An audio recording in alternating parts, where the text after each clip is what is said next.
Hello, everyone, and welcome back to the Movie Hero Network. This is Tier Ranker Fights number 129, and tonight we are continuing our alphabet series here on the Tier Ranker Fight series, and we're talking about movies that start with the letter G, and it is a loaded episode. I am Austin Pez Howell. I'm your co-host for the evening. Jordan Anderson will be along in just for a moment, and we've got some great panelists here to break down all these G movies. There's some heavy hitters in here, some wild stuff, so we're going to try to cover as much of it as possible tonight. Brian Nussbaum, how's it going? Great, great, G, great golly. Yeah, sure thing. We got Zach Shelton. How's it going, Zach? Good. Looking forward to a great night. Yeah, it should be a lot of fun. Mr. Jonathan Caro, how's it going, Jonathan? Hopefully, it becomes a great night. I'm doing okay. I'm going to be heavily multitasking tonight, so I'm not going to be as 100% engaged as with y'all. Compared to other nights. But yeah, let's do this. It's all good. And we got Rhonda here. This is our first tier ranker, so welcome her to tier ranker. Welcome, Rhonda. Thank you for having me. And she's been going over her list and making her S tiers and all her stuff, so she's ready to go off to the side here. But yeah, for anybody who doesn't know how it works, I'll explain it a little bit. And how we've been doing it here on these alphabet series is we've literally been going one letter at a time by the alphabet and breaking down as many movies as we can that begin with that letter. And yeah, tonight we kind of start a new chunk because we already did sort of a mini championship with A through F, and now we'll start tonight with the letter G. So what we're going to do is let me share my screen here, and I'll give you a little visual aid of how it works. So yes, you'll see we have our tiers here. So the S tier is the cream of the crop, the best of the best, the top of the top. That you'll be nominating for what you think are the best there, and we'll be looking to put a top 10 in the S tier here tonight. So we may end up with more than 10 initially, kind of near the end of the show, and then we'll break it down and sort it out near the end there. And then it goes like letter grades at school. You got your A, B, C, D, and F. We have a tier for haven't seen. We need at least 3 people on the panel to have seen it to even get it on the chart there. And then as you scroll down, I've got everything kind of in alphabetical order down here and a whole pool of movies, and we'll scroll back to that just a second. Yeah, how it's going to work is we'll start at the bottom of the list down here. So when we get started, we'll start with Mr. Caro, and we'll ask everybody, hey, what would you like to nominate? You can nominate any movie for any tier. But then tell us what tier you would put it in and why. Try to keep it fairly brief because we want to get to as many movies as we can tonight. We've got a whole bunch of stuff on the list, so we want to get to a good amount of them. But yeah, tell us where you put it and why, and then everybody else on the panel will get to chime in very quickly, say what tier they would put it in. If you haven't seen it, that's fine. Just let us know you haven't seen it. And then, yeah, I'll kind of tally up the votes here. I keep a sheet off to the side with all the votes because it's very important near the end of the show in sorting out kind of the rankings of everything. And yeah, that's how it works. So we'll just keep rotating up the order and back around every time. And we'll get to as many as we can in about 2 hours or so. We'll kind of cut it off around the 2 hour mark. We'll go to the Hail Mary last chance round. I'll explain a little bit more about that when we actually get there, and then we'll proceed to actually ranking the S tier and the A tier honorable mentions. So that's how it works. But what we do, and this is in honor of JPO, who this is his idea, is to get some of the garbage out of the way first. So get some of the crappy ones just shouted out and done. So if you guys happen to have, whatever, maybe one of your lower ranked ones, maybe ones that would make like a bottom 5 instead of a top 5, or a bottom 10 instead of a top 10, feel free to shout one out. We'll do some like really rapid fire kind of voting. We won't spend too long on this, but Mr. Caro, do you have a nomination for the F tier? What you got? All right, let's get the garbage started. Yeah, I do. I was between 2, but in the end, I went with a sequel. It's Grown Ups 2. Grown Ups 2, okay. It's I agree. Yeah, give me a synopsis, and there's no synopsis to this movie. It's just them hanging out in this town. It's utterly contrived, unfunny garbage. This is definitely one of the worst Happy Madison productions ever. Gotcha. Zach, any quick thoughts or ranking for Grown Ups 2? Haven't seen it. Haven't seen it. Brian, I guess you agree? I 100% agree. This has no plot. This is about nothing. You waste local Steve Austin there as this bully. You got Nick Schwartz, who's freaking annoying as hell in this movie. F tier. All right, Ron, any thoughts on our ranking for Grown Ups 2? You can stay there. Stay there. Okay. Yeah. Yeah. And I can't disagree either. Yeah, it's really bad.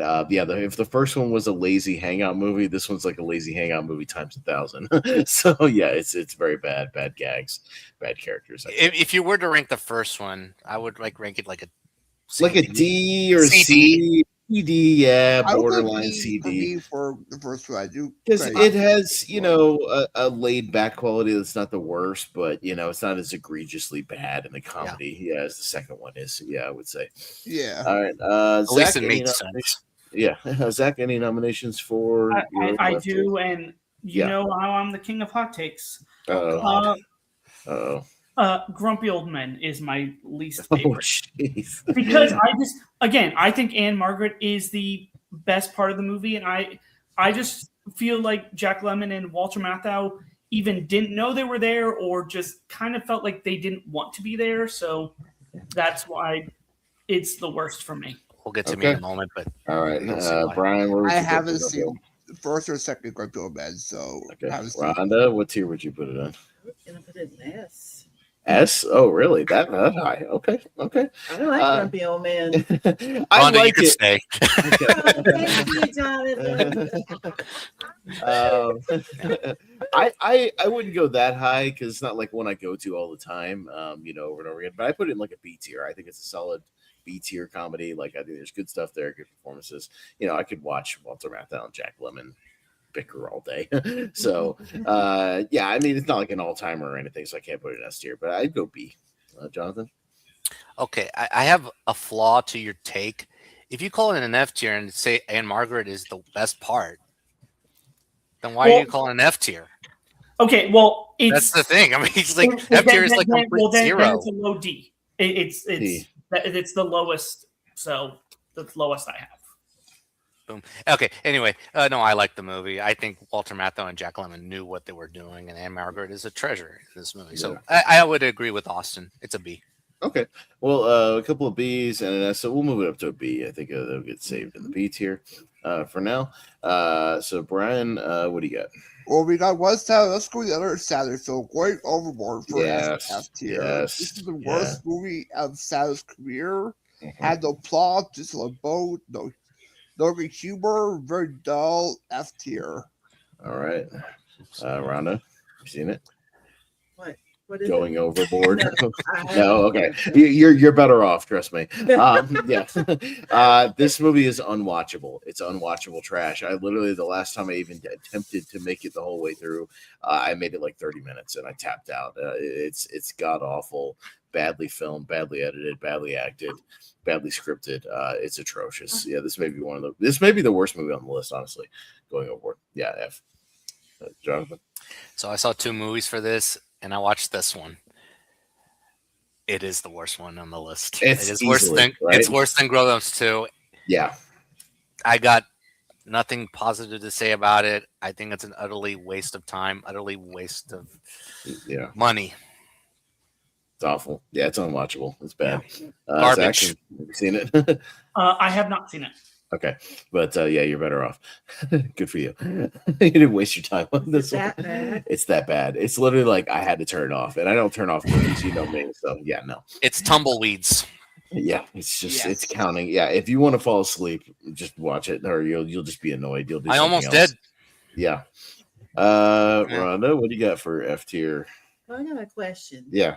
If there's a movie you haven't seen that you ain't never gonna watch, can you put it on there? No, because then you haven't seen it. Crap. No, it's got to be something you've seen. Why? What would that would be? It would have been Gabby's doll. Gabby's Dollhouse. We didn't see that. I wanted to see that as a joke. No, just because we saw the trailer a million times doesn't mean you can put it in there. I haven't seen it, so Okay. spoiler there. Well, Say I haven't know- seen either. You got to go with something you've seen. There is something I have seen and I don't like it, and it's The Grinch.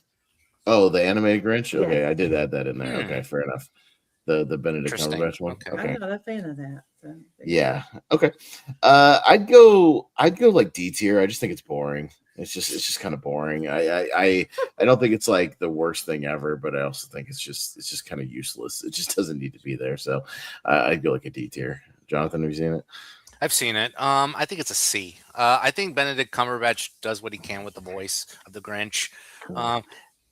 Illumination, just it's hit and miss for me. And I'll be honest, the animation is just subpar. So they did their best, but it's okay. And they haven't made a good Grinch movie, to be quite honest. Jonathan, or excuse me, not Jonathan. Zachary. See. Yeah, let's see. I saw it, but it's very forgettable. So I would probably go with D tier. Sounds about right. Brian. Yeah, I rewatched it 2 days ago. I do enjoy most of it. I agree. Benedict Cumberbatch does give his own interpretation of the Grinch's voice. Yes, it's good for a background viewing, like watching the background. I'll give it a C tier. Okay, so it seems like it's kind of right in the middle, kind of around D tier. Yeah. Okay. Fair enough. All right. And then as for me, as the resident Godzilla fan, I'm going with 98 Godzilla. I think this thing is a slap in the face to all Godzilla fans. The fact that, he dies of missiles is an abomination. For anybody who's seen any Godzilla movie ever, is ridiculous. The last act is a complete ripoff of Jurassic Park and the Velociraptors. It's atrocious. Bad characters, unbelievable characters. Rain that covers up the bad special effects. It's just kind of boring overall. It's a piss poor attempt at an American Godzilla. So I'll go Godzilla 98. Well, welcome, Jordan. We're just getting through. We got going overboard on the list. That's one you mentioned. So okay, nice. Grown Ups 2. Got the animated Grinch, and then Grumpy Old Men. Zach does not like it, but we kind of brought it up a little bit. So there you go. Here's the thing, Jordan. I saw going overboard for this, and I do agree it's the worst one on the list. Yeah. It's by far like the most incoherent Adam Sandler movie ever made. Like barely a movie. But we're going around. I just nominated 98 Godzilla, so that was my nomination. But there's one other one that I was going to bring up really quick while I'm here, because I just want to see what everyone else like thinks of it. Is that I want to bring up Godzilla versus Kong and nominate for the F tier, because that movie has no plot, no writing, horrible character decisions, horrible everything, horrible CGI. Like it's the worst one of any like modern one after the 98 one. I mean, the 98 one's bad, but like that one is like almost on par for me. I can't stand that movie. Okay. Well, let's deal with Godzilla 98 first, and then we'll get Godzilla Kong. Because around the horn. Sorry. I literally just nominated Godzilla 98, so let's go around the horn on that one first. Then I'll bring up Godzilla. I promise. Sorry about that. Yeah, I didn't know that. You so where would you put Godzilla 98 first, and then we'll get to Godzilla Kong? I don't think it's like the worst thing, but I'll say D. Okay, Jonathan. Is there a G? No. It's bad. Yeah, F. Yeah. All right, Zach, have you seen it? I have. It was actually the first ever Godzilla movie that I saw, and I'm sorry. I actually quite enjoyed it when I saw it. So I'm not gonna go. I might go like B. I remember enjoying it when I saw it. So can I give you a list of like better Godzilla movies? Just privately, whenever you're ready. I mean, I've seen all the newest ones. So start with Gojira. Start with Gojira, and then start working your way through the series. Right. Yeah, right. All right, we'll get there. Brian, I have not seen this one. Rhonda, F. Okay. All right. Let's leave it in there for now. It's fine. All right. So Jordan, you wanted to bring up Godzilla Kong. Sorry, I didn't mean to jump the gun there. No, that's fine. We save time here. So that's fine. All right, so you ranted about it. Jonathan, where would you put that one? I don't think it's that bad. I think it has a terrible villain. I'll give it that. But Isa Gonzalez is wasted in here, but I thought it was all right. I'll give it a C. C. Okay. Yeah. I mean, I would even watch Godzilla X Kong: The New World or whatever over this one, like for real. But with that, I mean, I like this more than what I gave Godzilla 98. So I would give it an A. I A? It. Of course. An A. Oh man, I'm gonna spit up my drink. No. Spit take. But for me, I prefer the sequel more than the first. This Godzilla versus Kong, but it's been a long time since I've seen it. But I'll give it a D though. Yeah. Rhonda, what do you say? We're glitching right now. Hang on, give me a second. Your audio is good. Your video is glitchy. Yeah, I don't know that's why right. I'm glitching bad. I don't know audio or video. No, the Sorry. audio is good. The video's Okay. Well, you guys' audio was glitching on my end. So, but to be fair, that your video has been glitching the last 4 or 5 episodes for me, but your audio has always been. I don't know good. why. I may have. maybe to it was the storm. Maybe it was that storm. I may have to run an entire like giant cable around here and plug in hardwire. I don't know. Like I ran a phone line. Yeah. My You mean previous like one what I direct to do? my thing. Yeah, like I may have to run like a giant line of something all the way to my my computer over here. We'll see. Yeah, because I don't know if you remember seeing what I have. I have an Ethernet Yeah. cable to 100-foot long, goes all the way out the door through the TV room to our modem, so I can like have faster internet. Well, my modem, I can't move the actual modem because it's got a different plug-in than just the phone line. It's got a coax plug-in. But yeah, I might have to run a like giant Ethernet cable all the way around. We'll see, and plug in directly. We'll see. Is it ironic that this actually makes me feel better than those takes that Zach gave with Godzilla and Godzilla Kong? Yeah, right. This modem talk. I like the modem talk. Yeah, right. Rhonda, Godzilla Kong. I liked it a little bit. I was C tier. Yeah, I did rewatch it not that long ago. I think it's like fine. Yeah, it's a total like C tier Godzilla movie. It's just like it has its moments. I don't think the effects are like that bad. I think they're decent for what they are. They shoehorn in Mecha Godzilla, which should be his own villain in his own movie, which is stupid. Well, compared to the last 15 minutes to Godzilla King of the Monsters, like those effects look amazing. To me, I think it's like kind of like a weird difference. Yeah, I think it's I mean, I don't know. Yeah, it is what it is. So we'll throw it in the C tier for now. So, but all right. Yeah, but real quick, I was gonna shout out. I got my sister-in-law Candace tuning in. So shout out to Candace. And she said she's never seen any Godzilla movies. We need to have a movie night. So, but the thing is that like Austin can tell you all the Godzilla movies you need to watch, but the main one I would say start with Godzilla -1. That's like probably it's a good intro is if you've never seen like any Godzilla movie ever, I think, because it kind of has the best of all the different worlds. That's what I watched for this episode. Well, there you go. Well, I'm sure we'll get to it. So we'll talk about it. Yeah. But Candace also think Edge would absolutely love it. That's her one of her sons. Gotcha.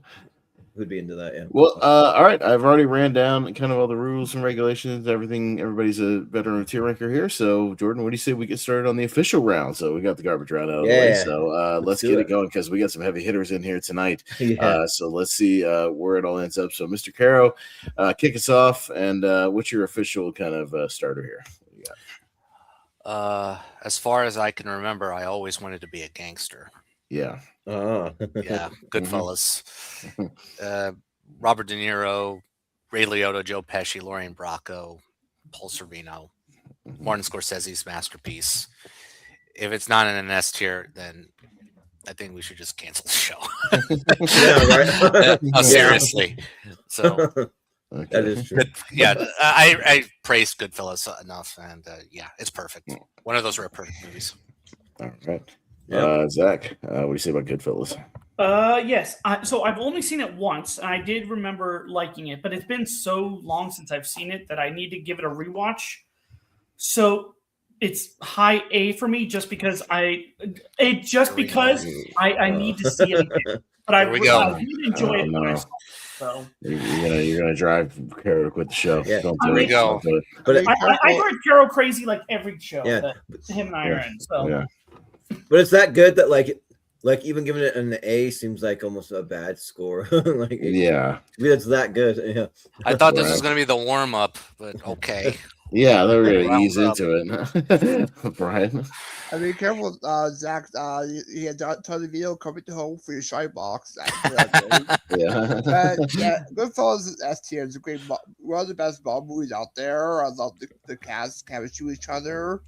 And yeah, great music, especially the whole Cobra Cabana scene. S tier. Yeah. Rhonda. Listen, Jonathan, I will vote for it in S tier because I liked it. I thought it was good. Yes. No, yeah. This is like one of the easiest of the easy S tiers. Like, if we can't get this into like near the top of the S tier, I don't know what we're doing on the G's. It's one of the most rewatchable movies ever made. It's damn near the top of everybody's Scorsese ranking when you watch it. You know, if it's not top, it's like top 3. And yeah, on this list, it's like this should be an easy like top, but it probably won't be because it's not as clean. So, Jordan. Well, I mean, as far back as I remember, this movie should always be at the top of the S tier because this movie's really good. And yeah, like this is one of the most easy S's. I mean, like it's like probably Ray Liotta's best movie, and then throw in like De Niro and Pesci and like all the usual like Italian mobster kind of players in there, and yeah, like it's just nearly a perfect movie. So I'm gonna say S. Yeah, easy. All right, 5 S's and an A. All right. I know it's still an A, but yeah, yeah. How long has it been since you've seen it, though? Probably a decade. So I need to get back to it. So, dude, you need to get back on that, man. It's an easy rewatch. All right, Zach, you better bring it. What do you got?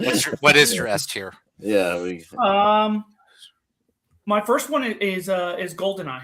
That is my first one that I'm going to bring up. So it is actually, I think I haven't gotten to the Daniel Craig ones yet, but it's my favorite Bond that I've seen so far.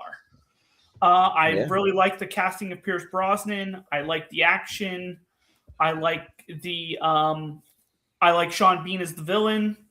It's just, it has everything that I want in a Bond movie. So, GoldenEye. Okay, GoldenEye.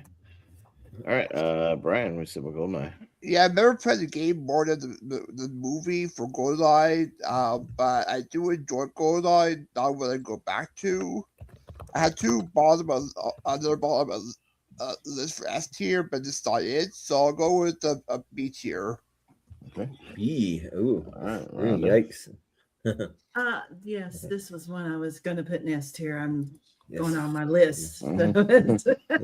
Everybody's bringing them up. So, yeah. Yeah. No, my most recent rewatch actually was with Ryan Parmesan doing the watch along. It'd been a little minute since I'd seen it. I think it's good, but I do think it has some sloggy moments kind of in the middle until they get to the tank stuff. And then, I think Sean Bean's a decent villain, but there's long stretches where he's kind of not there. And yeah, I mean, I think it's good. It's probably the best of the Pierce Brosnan stuff. He's not like my Bond, but I still think he's pretty good. But it's still a good movie, so I'll give it an A. But it's not like one of my S tier Bond movies.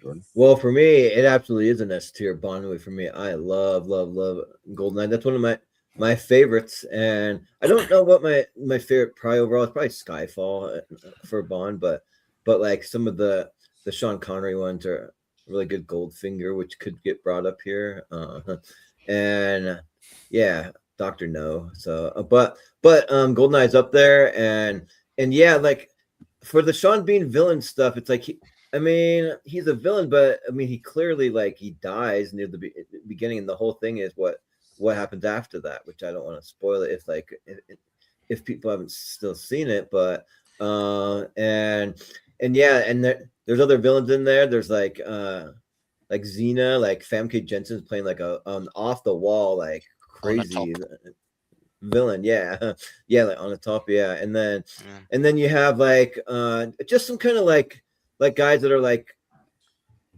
sort of in like gray areas. They kind of like play one side and partly the other. Like you got Valentin, you got like Boris by Alan Cumming, which is an awesome character. I'm invincible, and just having the games to go along with that. I mean, that GoldenEye is like probably the first person shooter that I played more than any that exists, and it's a lot of fun. And like it just spot on, like follows the whole story. Like it's just really good. And they made a remake to the game. Not that maybe like 10 years ago, something like that, and like I never really caught on that that much. I was surprised because it's like pretty good, but yeah, I'll say S tier. All right, Jonathan. I actually agree with everything Austin said. Even though it is one of the best Bond movies, yeah, Sean Bean disappears. I like Famke Jensen in it, but the other Bond girl, she's all right. She's okay. So I'll give it the same rating as Austin. Yeah. A. Okay. Yeah, high A though. Yeah, but also my brother-in-law Nate's tuning in. Also, he says, "Who's the best Bond? If not Brosnan, probably Craig or Connery. I say Craig or Craig. Connery. Yeah, Craig or Connery Yeah. is one of my two good. Like old school, I go Connery, and then Craig. Yeah, Yes. for kind of modern era. Yeah, like every kid that grew up in the '90s knows the pop music. Yeah, GoldenEye. Yeah. All right, so 3 S's, 2 A's, Yeah. and a B. It'll probably hang for now. 3 S's usually kind of get you to hang on that borderline, but we'll see. It might get knocked out. We'll see what happens. But Brian, what you got? I will go with what I rewatched recently for the Best Tourist Championship was Good Will Hunting for S tier. Okay. Yeah, Good Will Hunting, one of my favorite one-woman performances as Sean McGuire, and Matt Damon's playing this student who knows mathematical stuff, and I really dug the story. Great chemistry with him and Williams. Some of it stole my line. Great improvised line at the end. You get Ben Affleck, the driver shows up in there as love interest. I'll see how it goes for Good Will Hunting. Okay. Yeah. Rhonda, what do you say? Yeah, I go with that. Yeah. Good Will Hunting's always been a tricky one because I think it's very good when I sit down and watch it. It's never been like one of my go-to movies that I watch kind of over and over again or anything like that. But when I do watch it, it is great. And I think the performances are what kind of elevate it. When I'm not in the room with Robin and Matt, I'm not as invested in the rest of the movie, if that makes sense. Like that's kind of the main scenes where I kind of perk up and really pay attention. So like it's very, very good. I'm gonna give it like a strong A because it's never been one of my movies, but I get why it is some people's like their movie. Jordan? Yeah. Yeah, like I'm like kind of with you on Good Will Hunting. Like it's like, I mean, the writing though is just like spot on. So like for someone who doesn't love a lot of talking in rooms, this is one of the best maybe almost ever written for me. Like I just think it's like a really great, and like especially Matt Damon's character is just so compelling, but then the performance from Robin Williams. So for me, I think that it's like the Matt Damon character is like so well written, but then the performance from Robin Williams is like that good. It's like an all-time for his career, and I do really like this movie a lot, and I will still say S tier, but it's going to be like more of a lower when like all said and done. But I think it deserves an S. Yeah. Okay. Jonathan? To save some time, I do agree with Jordan about the screenplay. It's a great screenplay, especially for first-time writers. You know, Ben Affleck and Matt Damon to develop it and hone on it for years. Perfect. I'm gonna give it an S. Okay. Yeah, Zach. Yeah, it's good. It's another one that I need to rewatch. So I'll give it an A for now. Okay. All right, so that'll be kind of the ranking for right now. So Rhonda, what do you got? You guys are tough. Yeah. Right. I didn't expect it to be this tough. I'll be quite honest. Yeah, this is okay. So I know this probably won't make it in the S round, but I'm going to go for it because it's a movie that I watched when I was really into Marilyn Monroe. So we're going to go with Gentlemen Prefer Blondes. I mean, I like this movie a lot with her in it. I mean, yes, she plays like a ditzy blonde, but she really is great in this movie. And I like the Diamonds Are a Girl's Best Friends. It's a comedy and it's a musical. So, okay. Yeah. All right. Well, Austin? Never seen it. All right, Jordan. So I'm trying to remember if I've actually seen this. I think so. Does it have like Jack Lemmon in it and stuff? No, that's Something Like It Hot. No. Oh yeah, This is with Jane Russell. Okay, then I have to say I haven't seen it. Sorry. Yeah. Jonathan. I have seen it, but it's been a while. B. It's good. It's delightful. B. Yeah. Okay. All right. Zach, It's on my list to see. I have not seen it yet. Brian. I haven't seen it. All right. So, all right. Here's how it works. Don't worry. Don't panic yet. So, what it works is, unfortunately, it goes down in the haven't seen category. But if you get one of those, you do get a mulligan. We give you a mulligan, so we give you another shot. You can nominate something else. Now, if this one goes into the haven't seen as well, we move on. Unfortunately, but you get a mulligan here. So, but you can nominate something else since that didn't quite make it. I mean, Rhonda, I could throw you a bone. I mean, there's one movie that's in your top 64. Well, I know. You could. I'm getting ready to bring it up. Let's see. I think. All right. Oh my, The Godfather. Here we go. Okay, here we go. Y'all know I like This Al speech Pacino, and Yeah. I love this movie. Pez showed me this movie. I was so hooked on this movie. So I definitely am going to go for it. The Godfather. All right. I didn't know if it'd go up this fast, but we'll see what happens. Look, in my opinion, this should also be one of the easy slam dunk S tiers on this thing. like, Godfather 3, whatever. I get it. Or, it should just more be of a case of which one's higher later on. We vote on Godfather versus Godfather 2. And we just vote on that. This should also be right next to Goodfellas in the S tier. So yes, an easy S. All right, now Jordan, tell us why it's just as bad as Godzilla versus Kong or something like that. Go ahead. No, not that bad. I realized that the way that I've kind of ranked some of these tier rankers in the past, I kind of go by a mathematical thing in the past, and it's made it so I've been a little stingy in these kind of. So I'm trying to kind of just loosen up a little bit and not be quite so stingy on my. You're not the only one tonight, as far as I can see. I'm actually the kindest one so far. Yeah, yeah, right. But that's pretty funny. But I do still don't see The Godfather as an all timer to me. I like Goodfellas way more to me. But I do think that it is good and it deserves to be fairly high, but I can't go S. I gotta say A for me. So sorry. No. Here for the voice. Jonathan's in S tier. All right, Zach. Yes, let's save time. S. So like Goodfellas, I haven't seen this in a long time, but I'm gonna give it a low S because it's still one that it's definitely on my list to rewatch. It's just been so long since. All right. Brian. Yeah, I would put it S tier as well. I prefer Godfather 2 over the first Godfather, but I was still keep Godfather S tier. All right. Well, since you mentioned it, we might as well just do it anyways. Yeah. Let's talk Godfather 2 real quick. Get it over with. And we'll get it over with. Okay, is that fair? let's just get it up there and talk about it. So that way we can just save time because otherwise it would have come up eventually. You don't have to talk about it. Yeah, we don't have to talk about it. We can just kind of get some rapid fires on that as well if you want to. So Rhonda, since we're still on you technically, Godfather 2.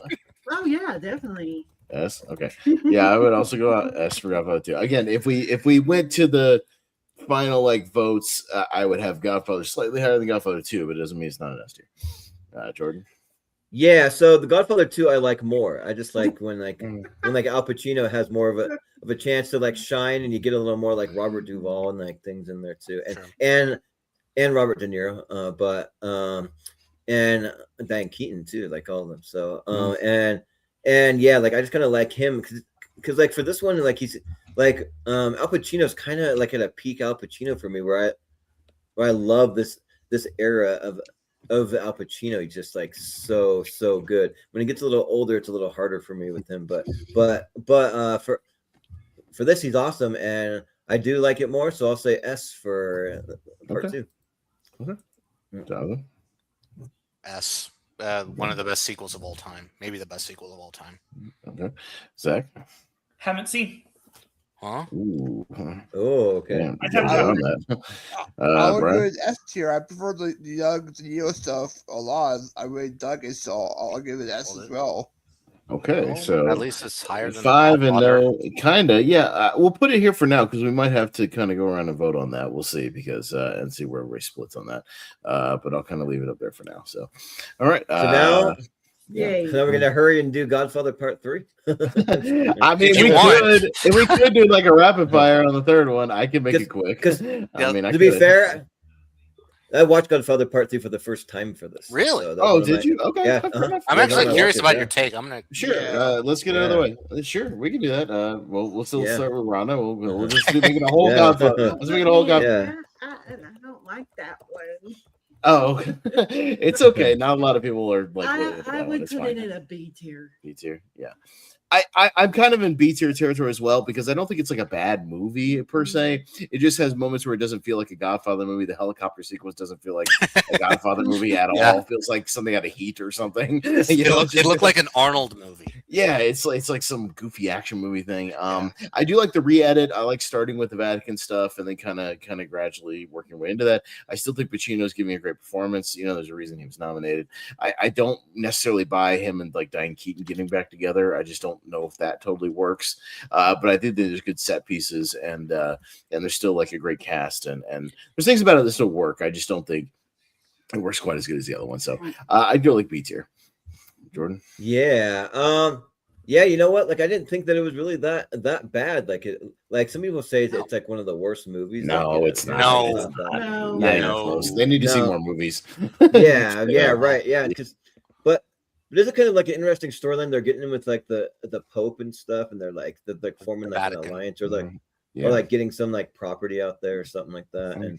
And like, but yeah, like it does kind of feel like a little out of place, like kind of more like Heat, like you're saying, like it's just kind of these explosion scenes and these like these I don't know, like the shootouts are kind of just a little more like different, but like maybe like it's because it's a slightly more modern than the other two because it's the 1990. I don't know, but it just doesn't have that like old school feel to me. Like it just didn't have like quite as much. But it's weird though, Jordan, because it's still set in like the 70s when you actually see when it's set.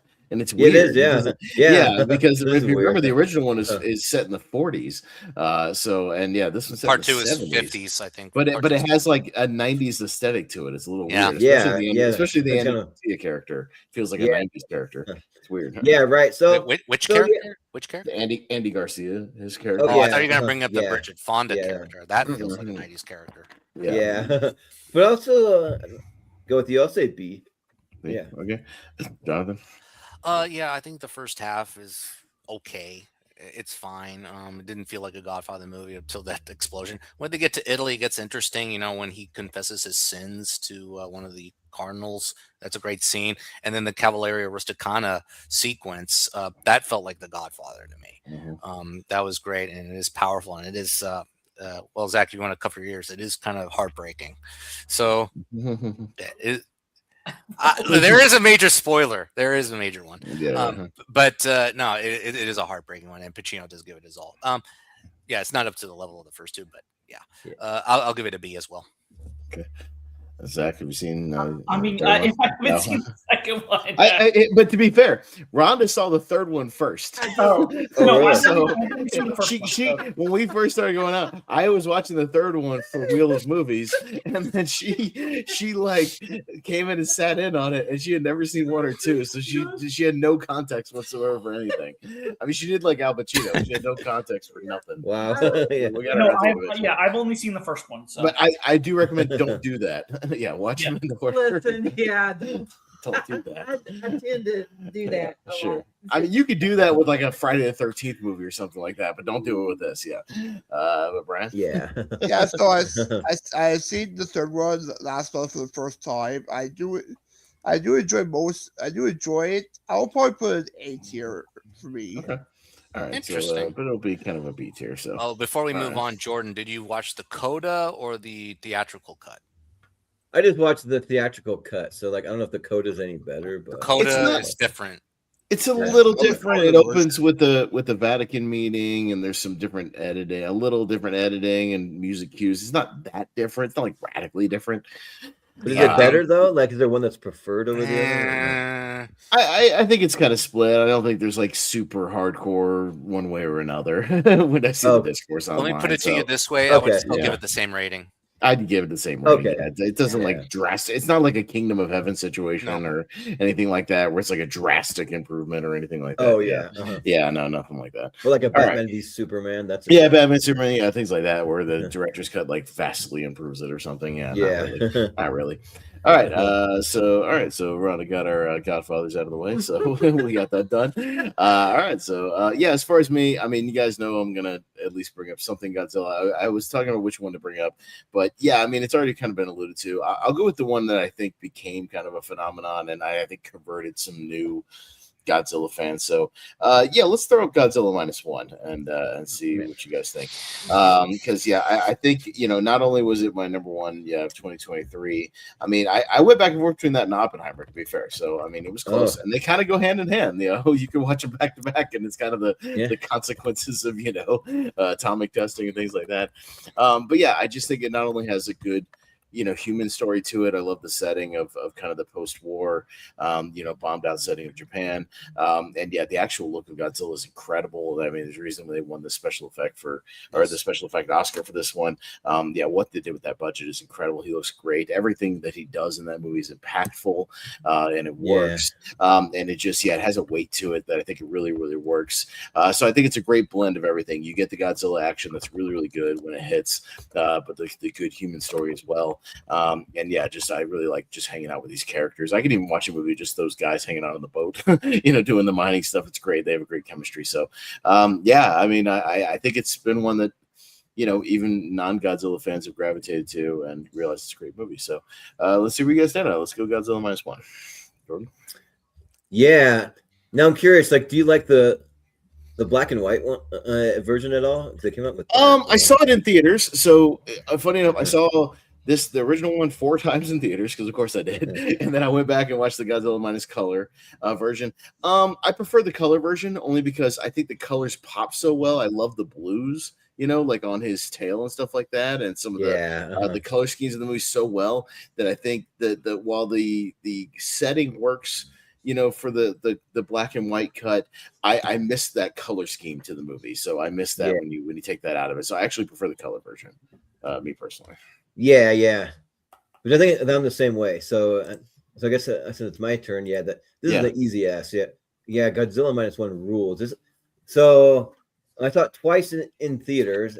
Well, actually 3 times because I saw the black and white one. So 3 times. So yeah. But I saw the color one twice, and it was really good. I believe it was my like number 2 movie that year when it came out. But it was really solid, and like you could watch that whole entire movie and like not necessarily have Godzilla in there. I mean, you got to have him in there, but at the same time, like, I just mean to say that you care so much about the human characters, what they're doing too, and like you really feel for them and stuff.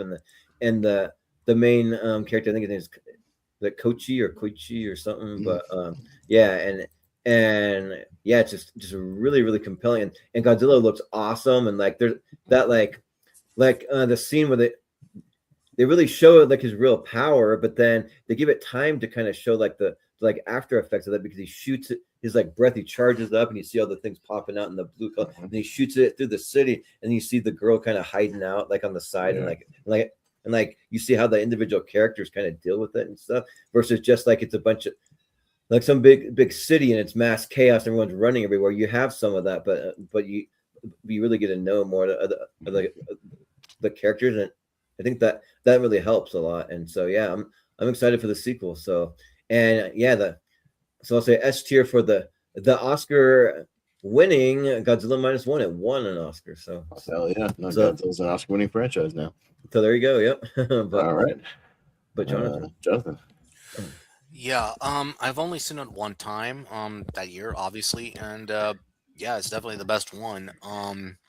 I just needed a little simmer a bit because I wasn't as like totally high as y'all, because I did put it on my top 10 list, but excuse me, I didn't put it like in the S tier level yet. So I need to just simmer it with it a little bit, but I'm going to give it a high A. I think it's a fantastic movie. If I have more watches, if I have more time, maybe a low S, but for now, high A. You mean you haven't watched it about 14 times like I have, like total, since 2023? No, okay. No. All right, just checking. No. Okay, Zach.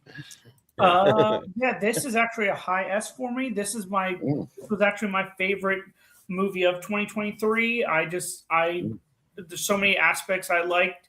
I did like the human element. I liked the look of it, the action. So, high S. That's all right, Brian. Yeah, this is what I watched first episode. Actually, I decided to watch a G movie for this, and I started this one. I watched the black and white.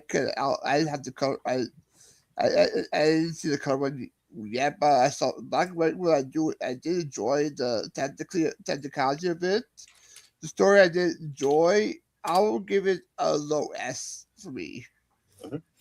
Rhonda. Oh yes, I love this movie. I thought it was great. I mean, you showed it to me, and I mean, I love when he's in the water behind the boat. I mean, that's just all that is. This is so good. It is so great, and I can't. I can't wait for the sequel to come out. That's going to be badass. Yeah. So yeah. Well, and if they re-release the original one, I'll go because you can get to see it in theater. So yeah, we'll go see it in theater. I would love to do that.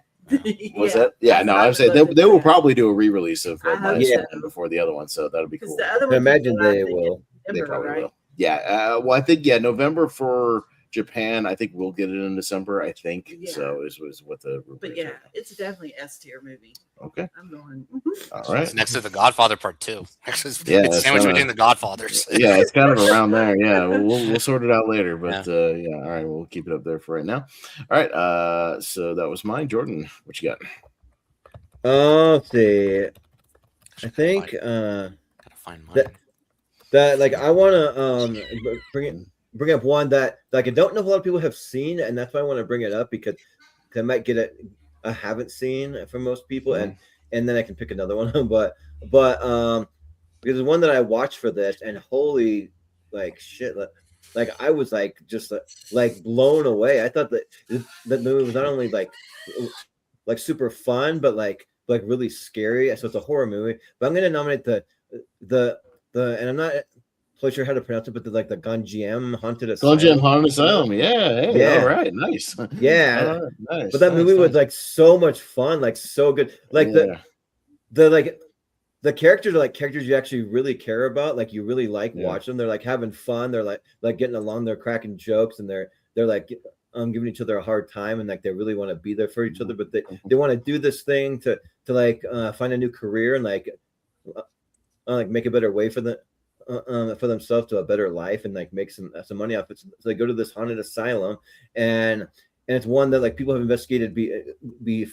before, but like that it's always like been a mystery though, because things always happen to these people, so they want to like show it off again. And there's a whole thing about the room 402, which I won't spoil, but there you go. That no yeah, I know. No thanks, but it's nightmare fuel. I'll talk about it when I get to my turn. Right, but it's like it's so good, and like just like I mean the thought like so that, I don't know if it was like a worldwide phenomenon that they just like at some point when I don't know if it was like the 70s or the 80s or something, they just like abandoned all the like insane asylums, and now they're not really like a thing hardly, like and so like I kind of think in some ways they might need to bring them back, like to help transition homeless people off the streets. I don't know, but I think that that like it's really cool the way that they're like showing them. They're using a lot of GoPro footage and found footage. It's really good. And they even have like music. The music's fun in there, kind of get you like kind of pumped up, but also creeped out in parts. But yeah, it's really good. So I'll say S2. We'll see if enough people have seen it though. I think we have, because at least me and Rhonda have. So we'll see. But John, no, you haven't seen it. Okay, he's I think he's on a call or something. But Zach, I'm assuming you probably haven't. I haven't seen. I have not. Okay, Ryan. I haven't seen. Okay, Rhonda. I've seen it Because I put it up when you were there. Yeah. But I was just gonna say it's a high A for me. Yeah. I mean, it's good. Anyway. Yeah, no, Jordan, I don't know if it's like an all-timer. I don't know if I can put it in S tier, but this is one I discovered not that long ago. Because I saw people talking about it in different, like I'm with like a found footage forum or two on Reddit, and people were talking about how like underrated this one was. And yeah, it's a South Korean one, so South Koreans put out good horror, good movies in general. And right, no, exactly. no, it's kind of similar to a movie called Grave Encounters, which is always also on here. Yeah, where it's a kind of a social media, they're doing it for clicks and live streaming and things like that. And they try to like fake some stuff, and then of course the real things start going down. But that stuff where what this picture is referring to, where like some of them become like possessed, and they do this thing where like it zooms in on their face and they're going like right, it freaked me the fuck out like the first time they did it, and I like legit got like unnerved, and it like caught me off guard. Crazy. It, like freaked me out. Like I don't know what it was about it, but like it got under my skin, and it made me like remember it. And it's really creepy and really freaky, and it's a tight like 90 minutes too. So I like my found footage horror movies. I don't know if it's gonna be like an all-timer just yet because I've only seen it twice, but I do recommend it. So I'll give it an A tier because I did like it. Well, the reason why, Oh goodness. Yeah. Oh, that part. Yeah, but well, the reason why like I wanted to nominate it high and like why I wanted to watch it because I've been huge into the Asian cinema lately. So like over the past like maybe 3 or 4 years, I was watching tons of Asian cinema. So I'm like, ooh, this looks good. Like another Asian horror movie that like found footage. So I'm like, cool. Yeah. I didn't even know you were watching it. I would have told you, go for it because it's good. Yeah, right. Yeah, exactly. That's the only reason why it's on the list because I've seen it and I like it. Nice. Hell yeah. All right, cool. All right, well we're back around the bottom. Well, let's keep it moving and get some more out there. Jonathan, what do you got next? Okay, sorry about that. Let's go with The Good, the Bad, and the Ugly. There you go. Okay. Yeah, Clint Eastwood. Yeah, it's an all-timer of a Western. Moves really quickly for a near 3-hour movie. Great treasure chest movie, but also some great storylines between all these three characters. And Clint Eastwood's the man. Lee Van Cleef is scary, and Eli Wallach is funny in this. Even though he tries to get Eastwood just to say something about the tombstone, it's funny. And I like their dynamic between them. And Sergio Leone's direction, masterful. And the Ennio score, excellent. So,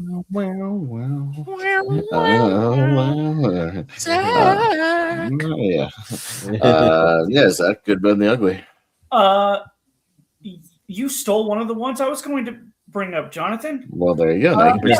I saw it in February, and I loved this movie. Eli Wallach is actually my favorite character in the entire movie. I just really enjoyed that character, but the other two are great as well, and I was just drawn in the entire time. So obviously high S tier. So okay, nice. Brian. I also give it S tier for a good dad movie, a good Western. The very long time since I've seen it, but I'll do for rewatch. I'll still give it S tier. Yeah. Rhonda. Well, don't be mad at me, but I would have put it in an A tier. That's fine. That's fine. High A. It's a little long. So it's a little long. Yeah, no, and that's my only minor gripe with it. I'm still going S tier because I think it's masterfully done. Just if I talk about the Dollars trilogy in general, for a few dollars more, it's just my personal favorite, just because I think it's kind of the most sort of tightly paced and the story with it clicked the most. But yeah, no, I love the Eastwood, Sergio Leone westerns, and this thing, it's great. Just so many classic, amazing scenes. Lee Van Cleef is my guy. I love him, but I like the dynamic that he plays a villain here and not in for a few dollars more.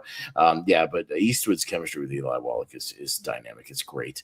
It's so good. And all the final, like the ecstasy of gold sequence, the final sort of triangle Mexican standoff is amazing. The way they just do all the close-ups and the way they shoot it, it's incredible. So it's great stuff. No, S tier. But if I'm ranking the trilogy, like I put it second only because I just love for a few dollars more so much. But it's no slide against Good, Bad, and the Ugly.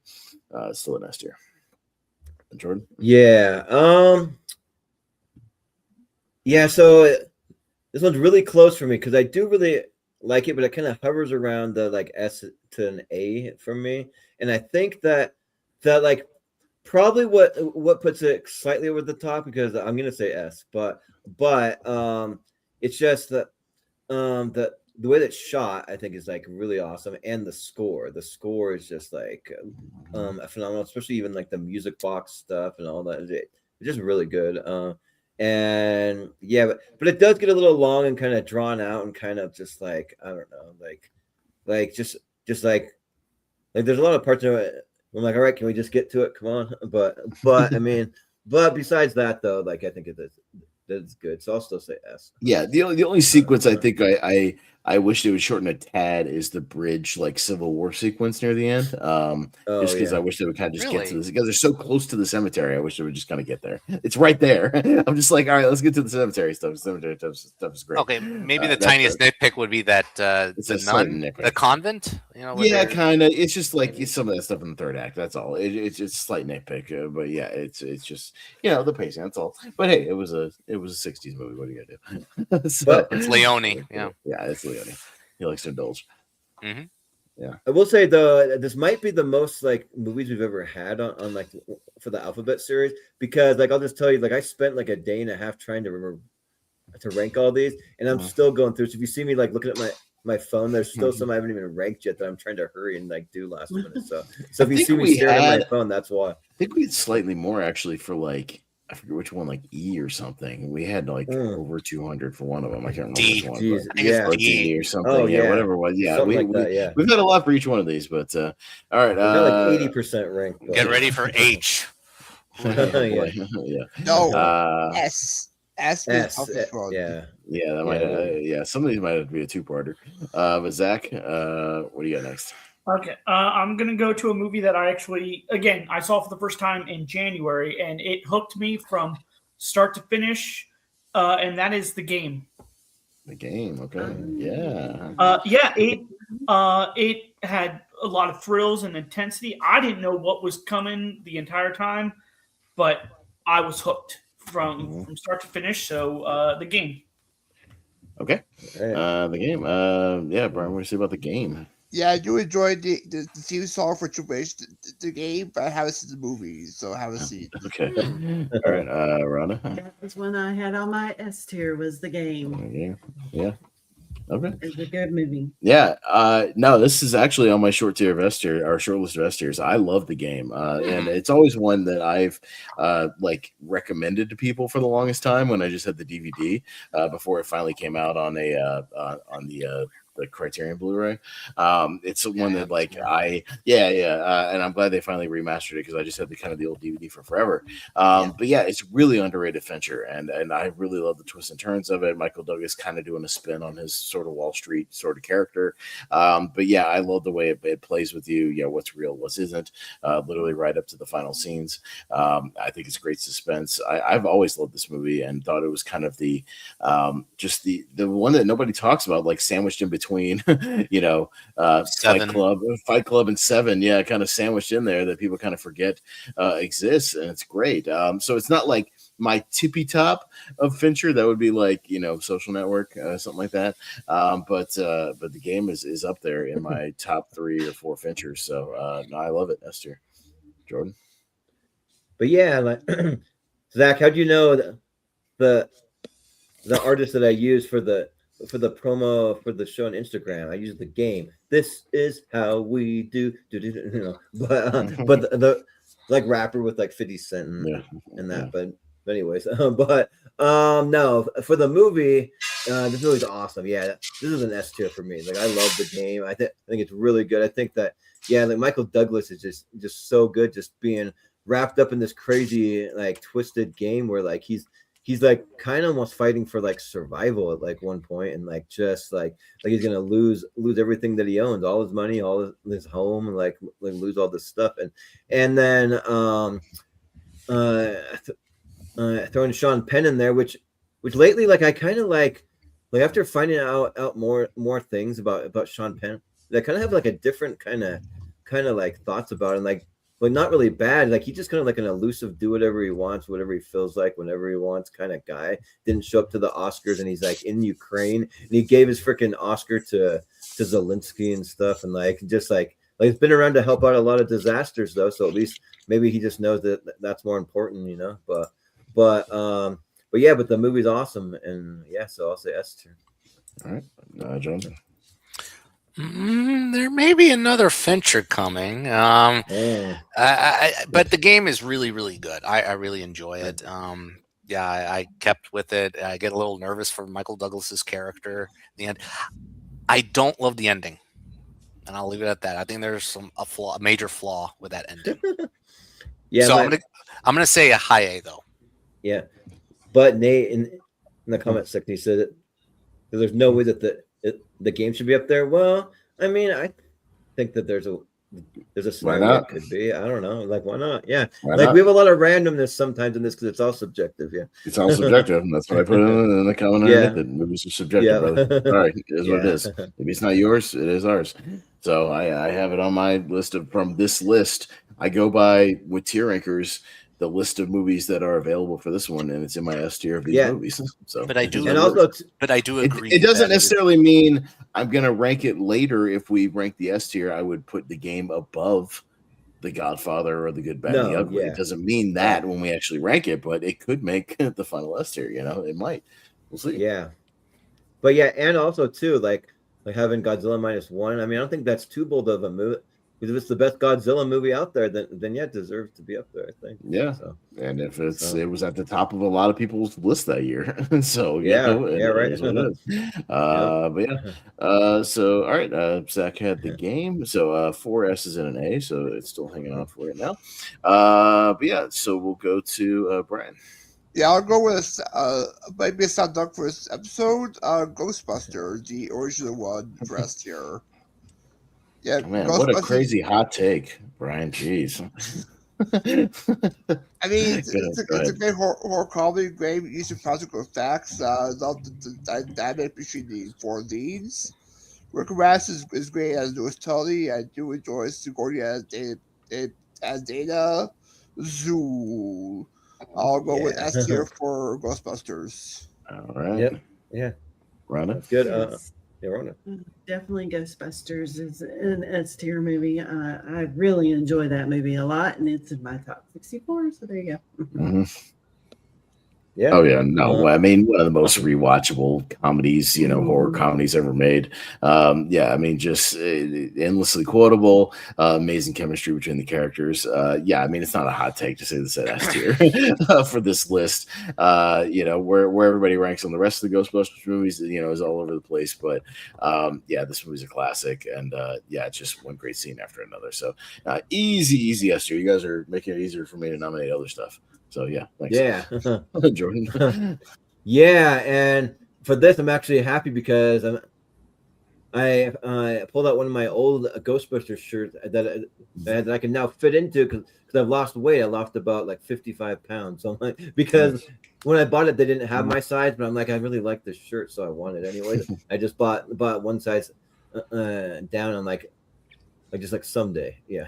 so yeah, but Ghostbusters is awesome. Yeah, I mean, like, you talk about a slam dunk. Yeah, this is probably like a slam dunk of all slam dunks here, because I think that it's so likable, but also like rewatchable. Versus like you think like maybe Godfather and like some of those Good Will Hunting would be, but I think there are those people that like I don't know, just like don't always resonate. Like they get a little bored or like I can see it, but I don't really see like too many reasons why you wouldn't like Ghostbusters. And like it's just like even the horror aspects are more kind of family friendly, and so like kids can watch it and like adults and like just pretty much everyone. And so it's great, and great chemistry between the whole entire cast. And yeah, like the Keymaster. Are you the Keymaster? Like Rick Moranis is great in it, but they're all great. And yeah, so I'll go an easy S. All right, Jonathan. Did I lose you? Oh, a second. Well, there? We got you right now. Hello. Okay, yeah, we got you. No, I got you now. I see. See and hear What you. happened there for a second? Okay.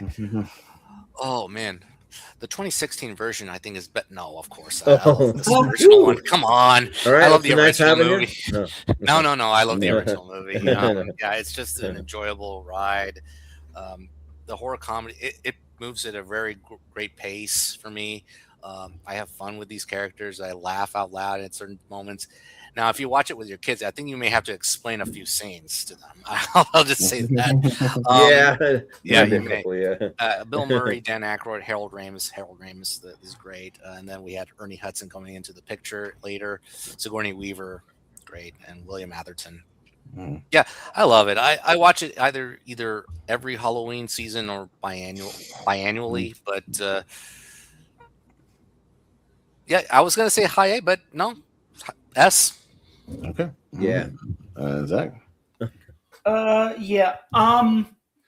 So I think it's a good movie. I'm not as high on it as other people, but it would be an A for me.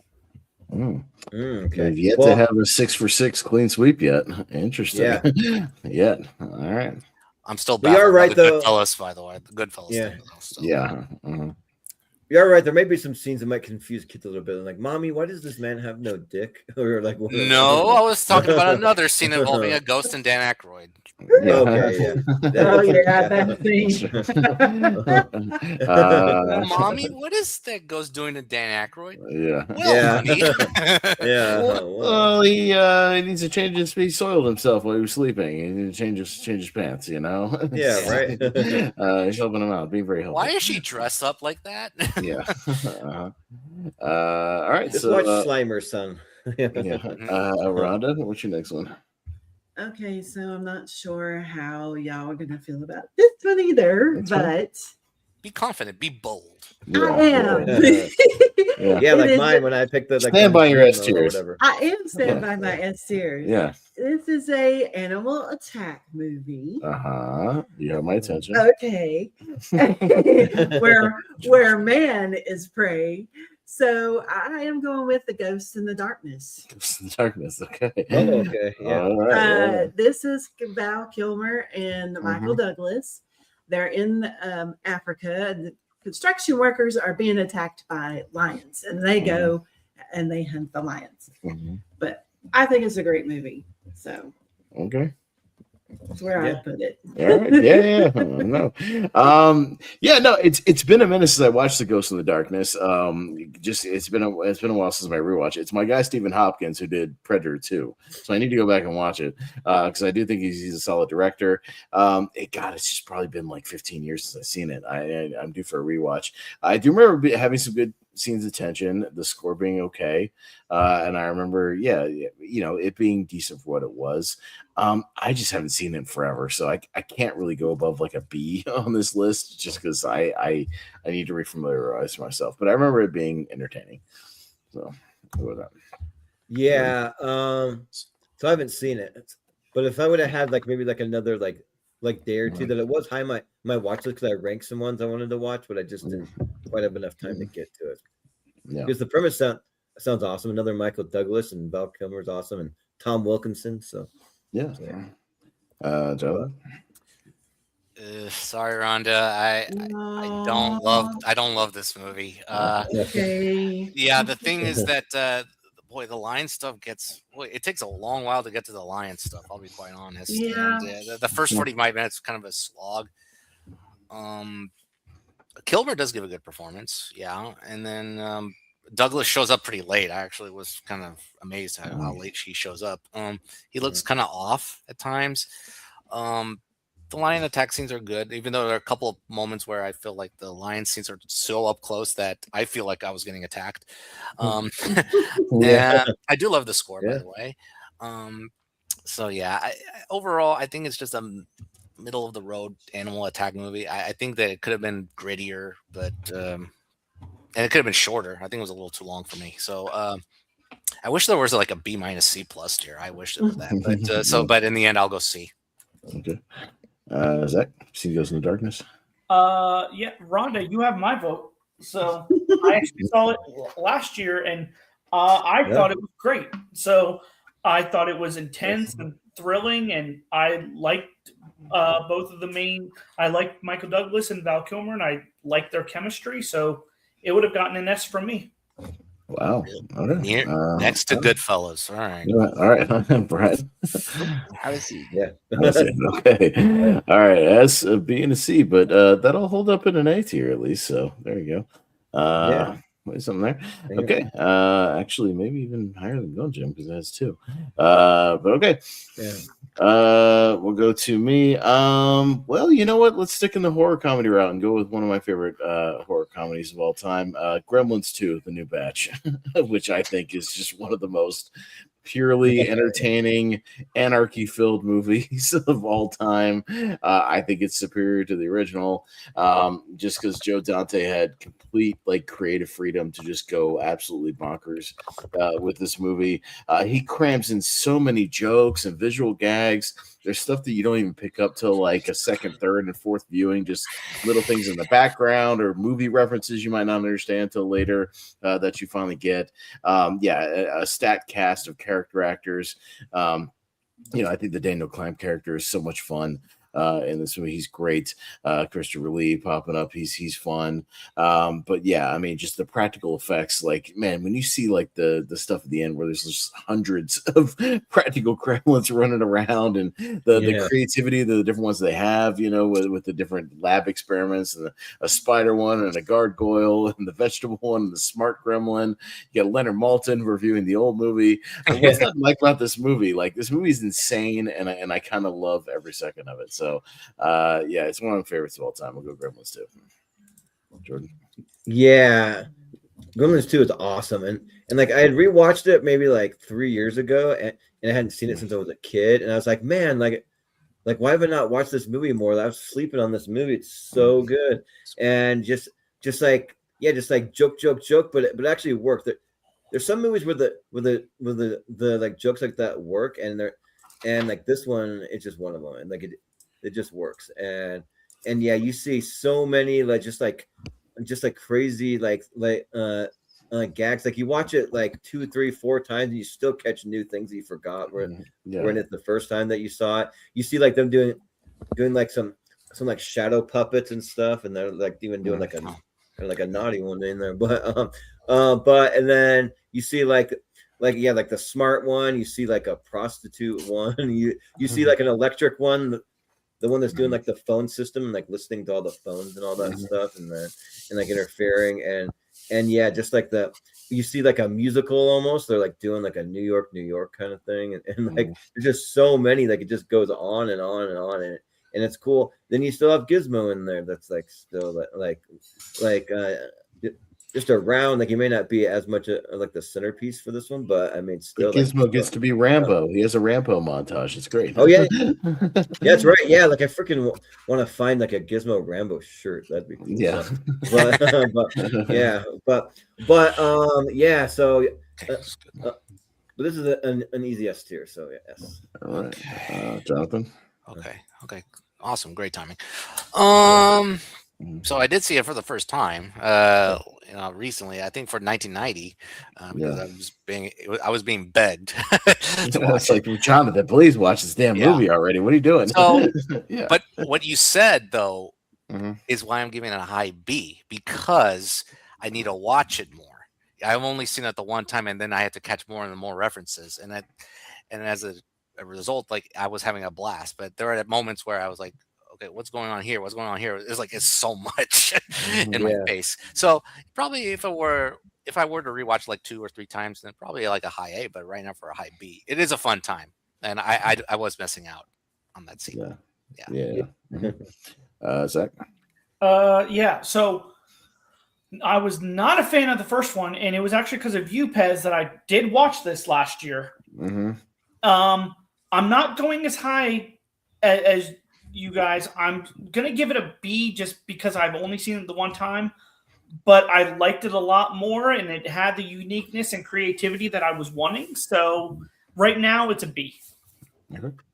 Brian.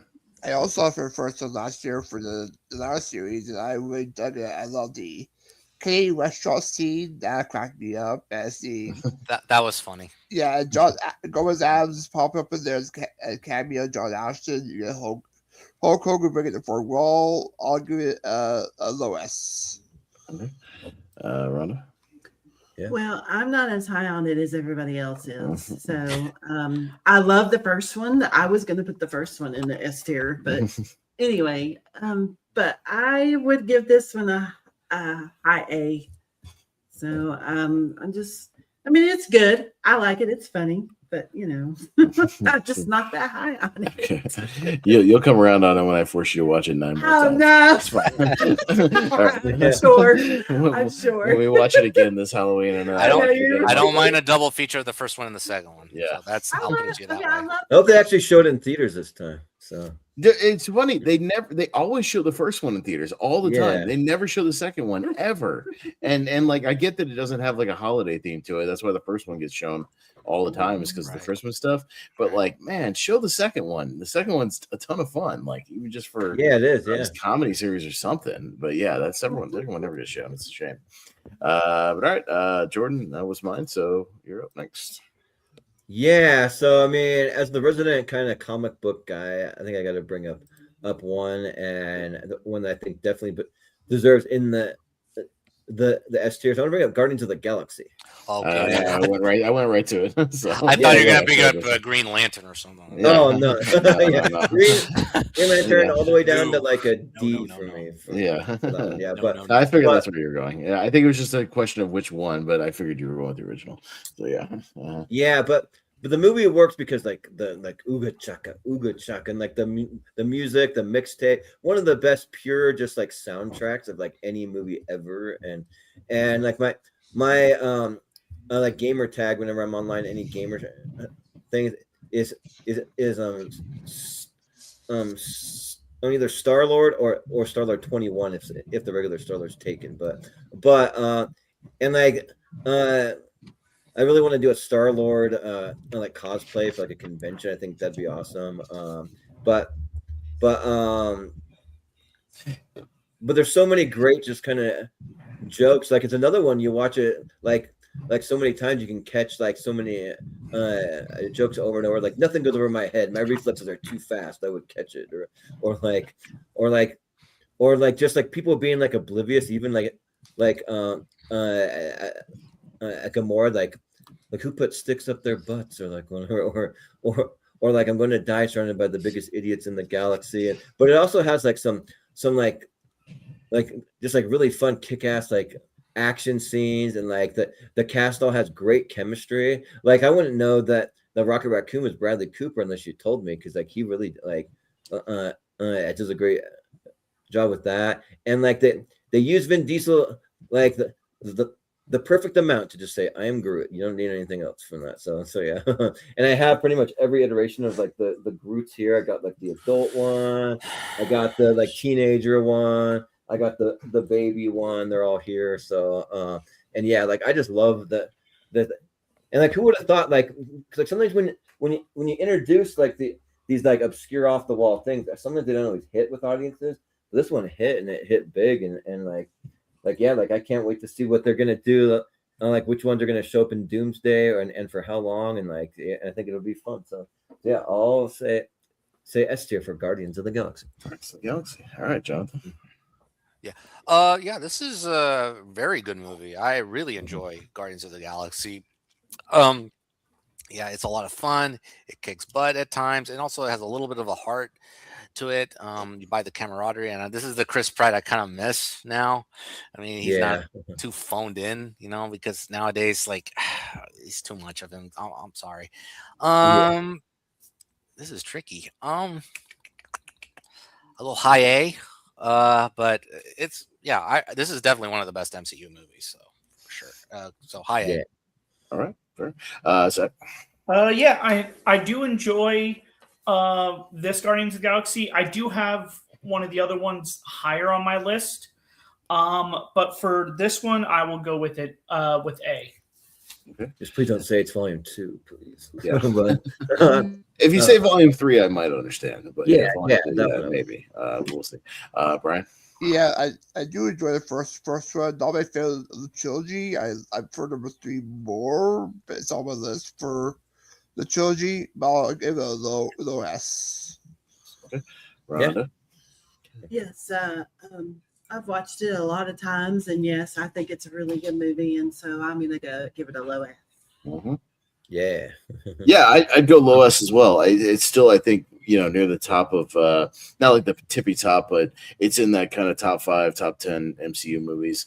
Yeah, I think it still works. Yeah, the chemistry between all the characters, they don't go too crazy, like too over the top, with it. It's just the right balance of kind of comedy and action. It's not trying to connect to every other thing, when it serve as a plate to connect to every other MCU movie. It just kind of exists in its own great little world. So I like it quite a bit. So yeah, I'll go S. So all right, 4 and a 2. So right near Good Will Hunting is where it'll be right now. Okay. All right. And we're an hour 20. I think we have 40 minutes. I think if we go keep the pace up, we can get 2 more rounds if everybody goes fairly quickly. Yeah. Then we get 2 more kind of regular rounds before we hit the Hail Mary. So Jonathan, we're back around to you. What you got? I'm actually surprised Rhonda has not brought this up. I'll be quite honest, because I'm going to bring it up. Oh, my love, my darling. Ghost.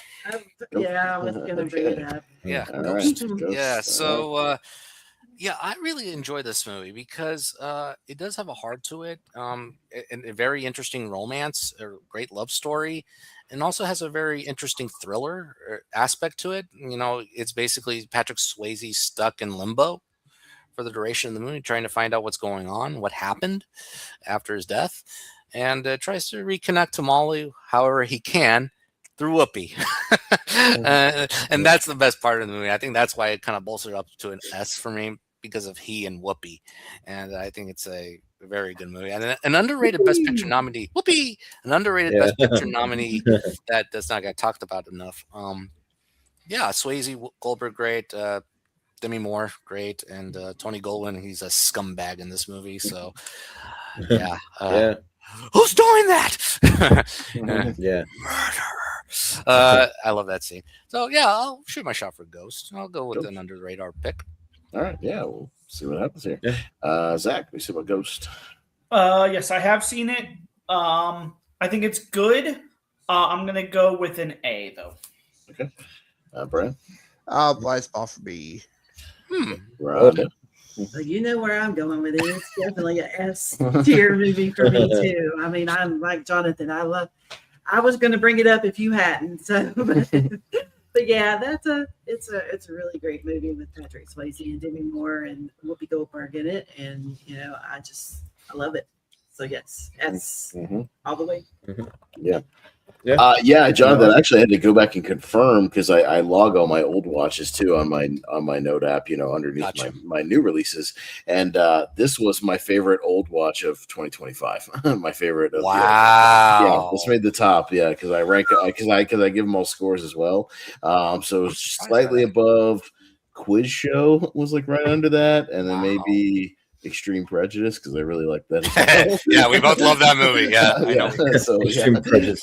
Extreme Prejudice was awesome. But anyways, I had to confirm this was my highest ranked one out of the old watches that I watched last year, and I was surprised. How much I got invested in it. It had been a blind spot for a long time, but I think I remedied it same for the 1991. Because I was like, I gotta watch Ghost. Like I gotta check it out. I had a great balance of the supernatural stuff, the comedy with him and Whoopi. All the chemistry was great. Enough of a few horror moments here and there, some good tension. And some good kind of heart-wrenching moments at the end. It was kind of a perfect balance of everything. So I thought it was great. I would go S tier. It's my favorite. If it's my favorite old watch of last year, gotta go S. Like I have a lot of movies in contention for after the 128. This is one of them. Oh, there you go. Yeah. I love it that much. Yeah, I think for me, I really do like Ghost. I probably do need to watch it again. I mean, I've seen it like 3 times, but but it's been like 5 years, so I mean, it's not like that long ago that I watched it. But It's held still, up better than you think. yeah. It's held up better. Yeah, Yeah, it's pretty good. yeah, and it's really good. Yeah, and because the first time that I saw it, like I remember thinking, oh, this is a little cheesy kind of, but then when I watched it, but like more like as a more mature adult, like I like kind of like understood some of the themes, some of the humor, some of the like the Whoopi Goldberg stuff kind of hit a little more, and yeah, like it's just fun and like even seeing like just the relation between a dead guy and like his former like lover and like all that, like it actually like is fun, and so I don't quite give it an S though. I'd still say A, but also From the director of Airplane, Jerry Zucker, which is kind of crazy. Really? Yeah. Right? Yeah. Really? Yeah. That's why I'm really impressed with Zucker, this movie. Like, yeah. Who made Co-director the of Naked Gun Airplane and Top Gun. Yeah, just you mean Top Secret? Or not Top Secret. I'm sorry, Top Secret. Yeah, the comedy guy. Yeah, the parody guy. Yeah, Jerry Zucker. Oh wow. Yeah, kind of a nutty one. Makes me cry No- every time. Yeah, Yeah. teared up a little bit when we were watching. I bawl my eyes out. Yeah. Hey, I cried watching The Naked Gun. Yeah. Well, that's super kind of cry. Yeah. Here's the laughter. Yeah, but the Unchained Melody is a great wedding song. Like It is. you should play that at like all Yeah. weddings. Yeah. It is All beautiful. right. So Ghost is around there. Zach, what's your next pick? What do you got? Oh, there's so many good choices to pick, or good choices for me. Yeah, there's still. I'm going to go the comedy route, and I'm going to go with one of my favorite comedies, Get Smart. Okay. I really like this movie. I think it has the good amount of humor. I think Steve Carell is great in his role, and I also enjoy the chemistry with him and Anne Hathaway. So that is my nomination. Okay, let's see where this goes. Brian. Also features a wrestler, the great comedy, as or Dolly was saying, as one henchman there. I do enjoy Get Smart's good adaptation of the TV show. I would put it S tier. I'll put it in an A tier. Okay. Rhonda, Yeah. Get Smart. I would have put it in the A tier. I did. I mean, it's funny. Sure. Yeah. I saw it in theaters. Have not seen it since then. Don't remember a damn thing about it, and have never had the inclination to go back and watch it ever. Look, I love the TV show with Don Adams. I think the TV show is super clever. I remember the movie being okay. Like I remember Steve Carell being like a decent choice for like the Don Adams replacement, like having the same kind of energy, and it being all right. So I won't like crap on it, but I would need to rewatch it. I can't go higher than a B because I just don't remember a lot about it. I remember it being entertaining while I was watching it, but I've never had the inclination to go back. Jordan?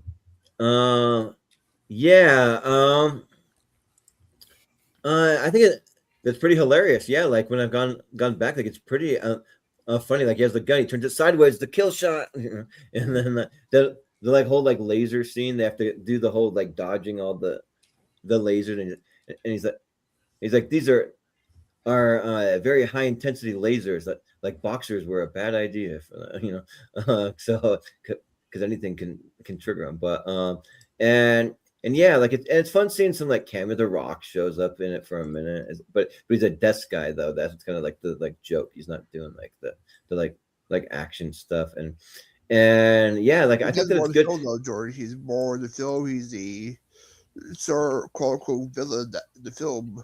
Yeah, like he does more, yeah, but he's not like the main, the main like action guy that you would think, but yeah, and like I really like Steve Carell. I think Steve Carell's got like a really good comedic timing and like a real kind of like like the time to be subtle, but then the time to be over the top and then like works, and so yeah, like he's very smart with his humor. So you know what? I'm gonna say S tier, but it'll be a low S tier, I think, kind of near the bottom half, but I'll say S.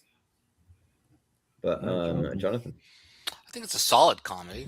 I don't think it's one of the best comedies of all time. Carell and Hathaway, they work together well, and I think the aspect involving the villains, it's fine, it's all right. But it is funny throughout. So B, solid comedy. Okay. Yeah. All right, so it'll be kind of around 8 here. So a little bit. Oh, sorry, go too far. Okay. All right. There you go. All right. So I think we're on to Brian. Yeah, I'm going to Overcoming as well, but for A tier, Grandma's Boy from the 2000s. A solid comedy I do enjoy from having Mass not featuring the main core guys, but have their sources as sort of the main having Mass guy who's like in the one of the main leads of the film. I do love the comedy, especially the grandmas, the Doris Roberts, and the two others. I love Joel David Moore. He cracks me up. Alec Howard is perfect as the lead for this film. I'll give it an A for Grandma's Boy. Okay. All right. Rhonda. Yeah, I showed you Grandma's Boy. You've seen it. Yeah, I've seen it. Mm-hmm. I'd put it in an A tier. Yeah. You don't sound enthused about it. A tier. No, it's funny, but I don't hold it up with an S. Yeah. I think the funniest stuff she laughed at was the Joel David Moore stuff with him doing the goofy voice. The I am sure like he was going just to his dumb voice, and transform or whatever. Yeah, that stuff was funny. No, I like the movie quite a bit. Yeah, I do think it's one of the kind of more underrated comedies of the 2000s, and it's one of those perfect ones that kind of caught fire, on DVD and whatnot. Yeah, I like the cast. It's one of the funnier kind of Happy Madison like non-Sandler movies for sure. It might be up, I think, like near the top of that list. I don't know if it was like an official Happy Madison production, but it feels like it. So. It feels like it because it's Alan Covert and the logo in the film there. So I'll look it up. It's a lot of his cohorts, So yes, it is actually Swartzen and yeah, cohorts. So I think it's one of the funnier ones in that aspect for sure. But I like it. I'll go A. Yeah. So does that Joe David Moore? Does he like think he's like a robot, or is that Nick Swartzen making fun of him, like saying? No, he's thinking like a robot. Okay. It's like his mechanism of like covering up his insecurities. Like when somebody gets the better of him, he goes into like robot mode of just like does not compute, or it's like the voice in his head that comes out, when he gets nervous, essentially. Yeah, I do like seeing Doris Roberts in there being like like grandma always like my grandma drank all my weed or whatever, and like she and like just being just like so I don't know, just kind of like a cool like grandma. I don't know, like she's kind of fun, but and yeah, like me, like I'm a comedy guy, and like he worked at a video game place, just like trying to get the high score and like creating these like video games. And he gets to get high and just like do what he loves, and like it's fun. They're just giving each other like a hard time, kind of like friends. Like you get on Call of Duty with your friend, and you're just giving each other like shit like the whole time. So yeah, I think it's a lot of fun. I'm gonna say S. Yeah, Jonathan. So I said in the chat I saw two movies for this, and one is Going Overboard, and Ryan, you revealed the other one, Grandma's Boy. I had to watch it and see what the hype's all about. Because I was looking at the Rotten Tomato score. Boy, talk about discourse. It's worse than Michael. I mean, it's basically it's like no, regarding like the disparage between the critics and the audience, like of the scores, things like that. Yeah, is what he's talking about. Yeah, I can understand. I haven't seen Michael yet, not yet. Yeah. I liked it. Yeah, I'm actually with the fans on this. The thing was that the two things that don't put it in an S tier level for me is the first 15 minutes were awful. I think I had the worst jokes in the first 15 minutes. But then the jokes got going and got funnier and funnier at a certain paces, and I was laughing out loud just enough to make me like it. I do like Doris Roberts in this. She's adorable. She's like embodying the Everybody Loves Raymond character once again, a little high energy level.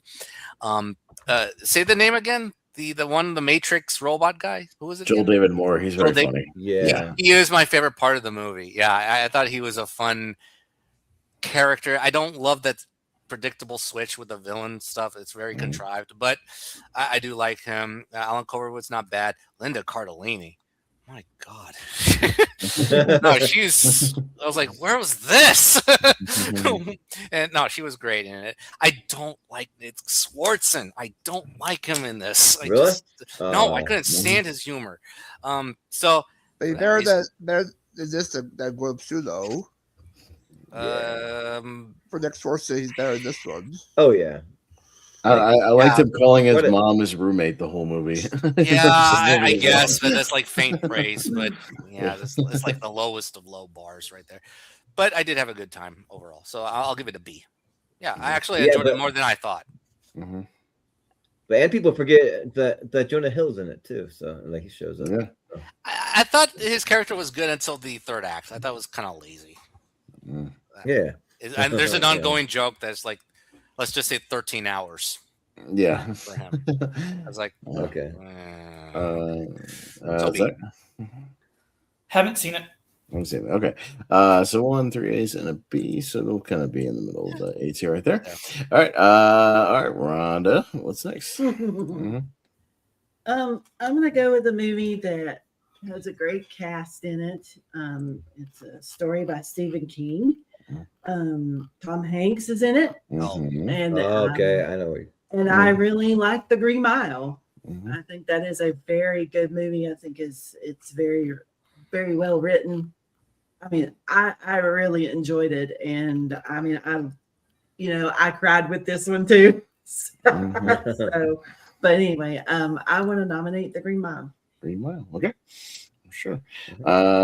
I do miss Frank Darabont making movies. I'll tell you that. I wish Frank Darabont would come back to movies because he had a really good run. And then, I don't know where he's been for the last almost 20 years at this point. Yeah, I guess just doing random TV. But I wish he would do more movies because I miss him. I mean, I like The Green Mile. It's not one that I go back to kind of over and over again. I do think it's really solid with good performances, some very hateable characters as well.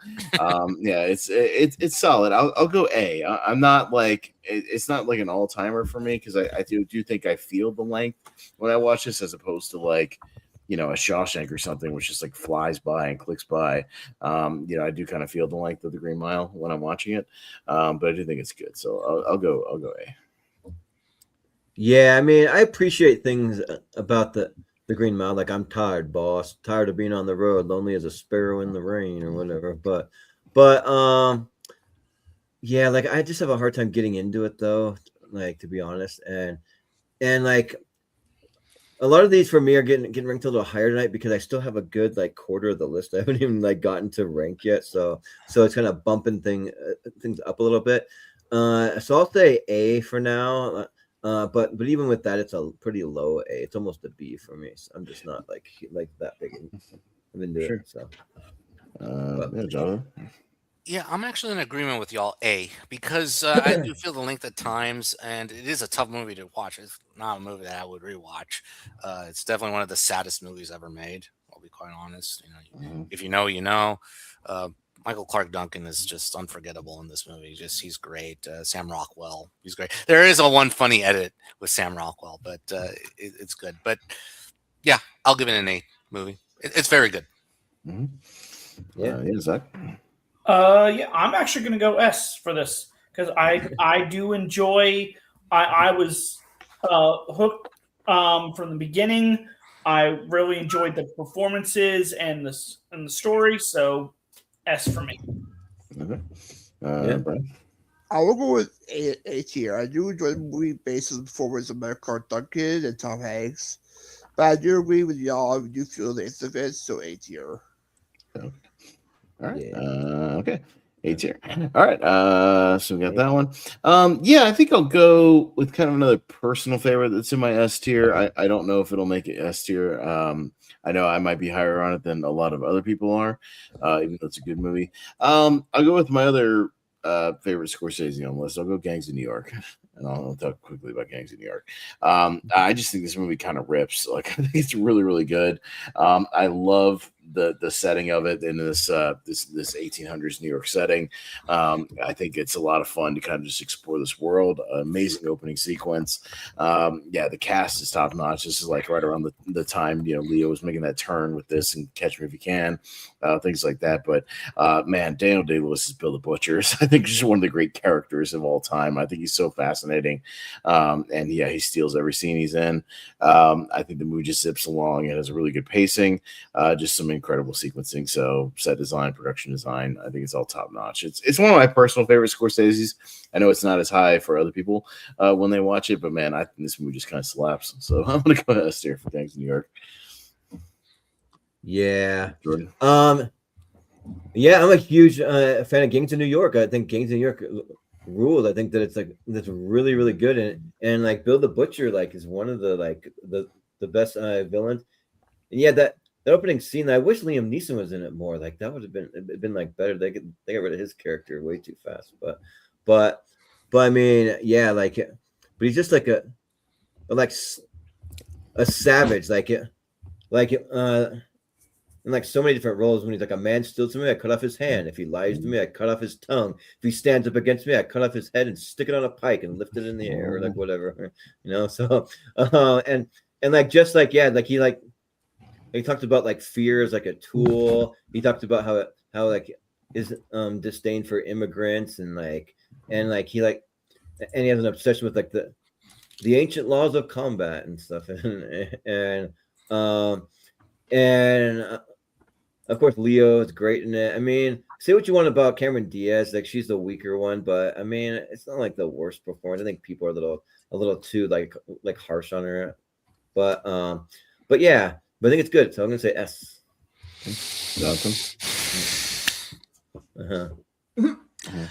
What in heaven's name are you talking about? I love that. I love that line from Daniel Day-Lewis. I need to clip that out. I'll be quite honest. So almost about every scene with Daniel Day-Lewis is an S tier scene, but the other scenes with DiCaprio and Cameron Diaz, it's a little less than that. I think the romance is the weakest part of the movie. I don't think they have good chemistry. Diaz, the Irish accent, it's grating. It's very grating. Yeah, the accent that's bad. Yeah. So he's okay in it. DiCaprio, this is his first movie with Scorsese, so he's basically dipping his toe into the pond with Scorsese here, and I think he's very good. Sometimes the narration is grating. Yeah, I think it's a good Scorsese movie, not a great Scorsese movie. The opening sequence is great, by the way. High B. Zach. Yeah. So like Goodfellas, this is one that I've seen once, and it's been a long time since I've seen it, so I need to rewatch it again. It has one of my favorite actresses in it, and you know how I Cameron Diaz. Yes. So I was not a fan of her, but the rest of the stuff I did like. So for now, it is an A, and I actually prefer Goodfellas over this one. So, wow, that's a hot take. Wait, Goodfellas over Gangs of New York. Yeah. So you do or you don't like Cameron Diaz? Was that? No, I can't stand her, except for Charlie's Angels because she's in a group. So. Yeah, sure. But Brian, what do you say? So I guess you'll like the Shark series, Zach, because she's part of the series. But for this, I do enjoy the Wells to see it, but I do enjoy most of it, especially Justin Riley's performance as well. I'll give it a low A. Oh, poor John C. Reilly in that movie. Oh yeah, right. I know. Oh no! I take that back. Poor Brendan Gleeson in that movie. Poor guy. Brendan Gleeson. Yeah. Rhonda. I've only seen it one time, and it's been a long time ago since I've seen it, but I'd probably give it a B. All right. Okay. So let's scroll down here. All right. So we will go to Jordan. Yeah. So I think I got to do it because it's my favorite director of all time, and we got to get a Fincher on here. So I'm gonna go with Gone Girl. Well, we have the game. We have the game. We have the game. Yeah, we do have that. Yeah. We already have. That was my next pick. We have another Fincher. Now I gotta yes, go. yes, Now I I gotta hear what scroll you're the saying. list. Dang it! But even still, like I feel like the game sometimes goes under the radar that like people are like, oh, that's a Fincher movie. Like that's what I'm saying. It gets forgotten, and it's great. Yeah. But yeah, I think it's so good, and like this movie had me from that first teaser trailer where they have that song "She" like playing. I think it's one of the greatest teasers like I've ever seen. I go back and watch that all the time. I think it's so good, and just like Rosamund Pike's performance is just on another level, and like her performance is like so good that I feel like that like elevates the rest of the people in the movie. Like it like elevates Ben Affleck. That elevates Neil Patrick Harris, and it elevates like even Emily like Ratajkowski or whatever you say, but and Carrie Coon to an extent. But it's like and yeah, there's just so many just like great like scenes, multiple shower scenes too, like one with Neil Patrick Harris that's like a gruesome one, but then she confronts like Ben Affleck too, and like and so and like just really just a total like manipulator. Like I mean, I'm not gonna say my ex-wife was like she didn't kill anyone or like go to those lengths, but she was like the ultimate manipulator, like of all manipulators. And keep going.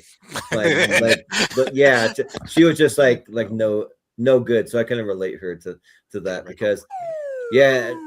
Yeah, right. Yeah, because like she's the kind of person that would probably go to those lengths to walk out covered in the blood, be like the like stage her own kidnapping and then try to blame it on someone. Like I'm not like glad I got out of there like relatively unscathed from that. Yeah. So yeah, but and then just seeing like I've been really trying to like uncover this thing and like figure out like what happened, and then finally like figure out like how manipulating actually she is, and like trying to get the best of her and like find a way to somehow one up her, and then like just at the end where you know that like he is screwed, he is stuck there, and there's like not a lot you can do, and it's crazy. So yeah, which I'm kind of glad that it ends there. Some people were like, what if we got a sequel and found out what happened? Like, no, I think that it actually like just leaving it like that actually works like really well. So yeah, I'll say S tier for Gone Girl. All right, Jonathan. Well, based on my reaction, I was going to nominate it, so I am going to agreement with you, Jordan, on S tier. I think this is a great David Fincher movie. It flows by quick. It is kind of his dark comedy. It's kind of his homage to De Palma in a way. It's very well done. The one performance I want to single out is Tyler Perry. I think he does give a very good performance here. Yeah, as the lawyer who helps Ben Affleck out. So he's very good. Ensemble's great. Rosamund Pike's great. Yeah, S tier. S tier. Yeah. All right. Zach. Yeah, I think it's a good movie. I'm not as high on it as some other people, but I'll still give it an A. Brian. Yeah. I love Gone Girl. It's S tier all the way. I love Rosamund Pike. She should won an Oscar that year over Julianne Moore, but that's my opinion. But I still gonna give it S tier. All right, Rhonda. Yes, I definitely had this on my S tier list. I watched this and I was very surprised by this movie, the twists and turns it took in this movie. But yes, I thoroughly enjoyed this movie. So yes, S. Yeah, and I'll make it a 5. Yeah, no, S tier. It's on my list. So yeah, it makes the list. It's great. Yeah, I mean, we'll have to maybe decide later if it's the game or this. We'll see. Yeah, right. If it comes down to that, but you know, they're both great. But yeah, Gone Girl's awesome. So yeah, it rules. All right, so I'll scoot it up here somewhere around here. We'll figure all this out later. I think they're all essays there. Yeah, right. We'll figure it out when we get there. All right. But okay, so we're at an hour 47. we can do another round if we go very quickly. We got to go Yeah, that's what I was quickly. thinking. Like we got to do like kind of very quick sort of voting. So make your opening statement fairly quick, and then everybody else can just kind of make a very quick statement. But John, maybe the person who nominates it 30, and everyone else like 10 seconds. Yeah, that's what I'm saying. Yeah, so we'll keep it quick. But Jonathan, go ahead. I'm going to be as passionate. I'm going to be as quick as possible, but I'm picking a passionate pick for me. It's in the 60s. So you know the theme song, ba-da, ba-ba, ba-da-ba, The Great Escape. Okay. The Great Escape, great movie. This is an interesting prison escape film where it utilizes all these characters very well with Steve McQueen, James Garner, Richard Attenborough, Donald Pleasance, a lot of these people. And it builds up to a very sensational second half of the movie where it's the escape, and then obviously Steve McQueen running around in Germany with the motorcycle, excellent motorcycle stunts. If you know what happens to the prisoners who escaped. So, they're The Great Escape. John Sturges' great movie. Yeah. Zach? Haven't gotten around to it yet. Okay. It's on my list. I haven't got it either. Oh, Rhonda? I haven't seen it. Oh, I no. haven't seen it. Oh, Wow. Oh, no. You know, I'm the dad movie guy. Yes, dear. Jordan? Yeah. I've seen it, but just based on what we have here, it's at the tippy top of A for me, but it's not quite an S. Okay. So it makes it, but barely, at least on the list. But it'll be something. Yeah. Okay. Zach. I don't know how it's gonna go, but I'm gonna nominate Glory Road. It's I'm a sports movie guy, and up until a couple years ago, this was my favorite movie of all time. It's now number 2. I just really like the basketball action, but also I don't have it on the list. Do you not? You not? No. Okay, I'd have to. I can do another one. I thought I saw it. I'll check. I don't think I don't remember pulling that. Because I have it on my list to rank, so it was on the initial. It's on the list. Yeah. Okay. Well, no, that's fine. I can nominate another one. That's fine. Well, just to be fair, it is on the list. Is it? Yeah, it's on there. Well, I alphabetized it, and just Glory Road, a placeholder, if we want to. Misspelled it in my thing, and it's on here somewhere. Unless I misspelled it when I did my. I know what the post looks like. He's got a basketball, and Josh Lucas is going. Oh yeah. No, I know what it looks like, but Did we miss that when we were pulling things today? I could have sworn we put it on there. Didn't put it on there. Well, let me see. Let me see. Scroll down. I've got Glory over there. Yeah, that's why. Glory. Oh yeah. No, Glory Road. Yeah. Let me check my files. Hang on a second, because my files are in. Well, we can go by the rankings real quick. I mean, Yeah. Ryan, where do you have it? I haven't. Not about the Glory Road yet. We didn't pull that. We didn't pull the thing. We must have missed it. All right.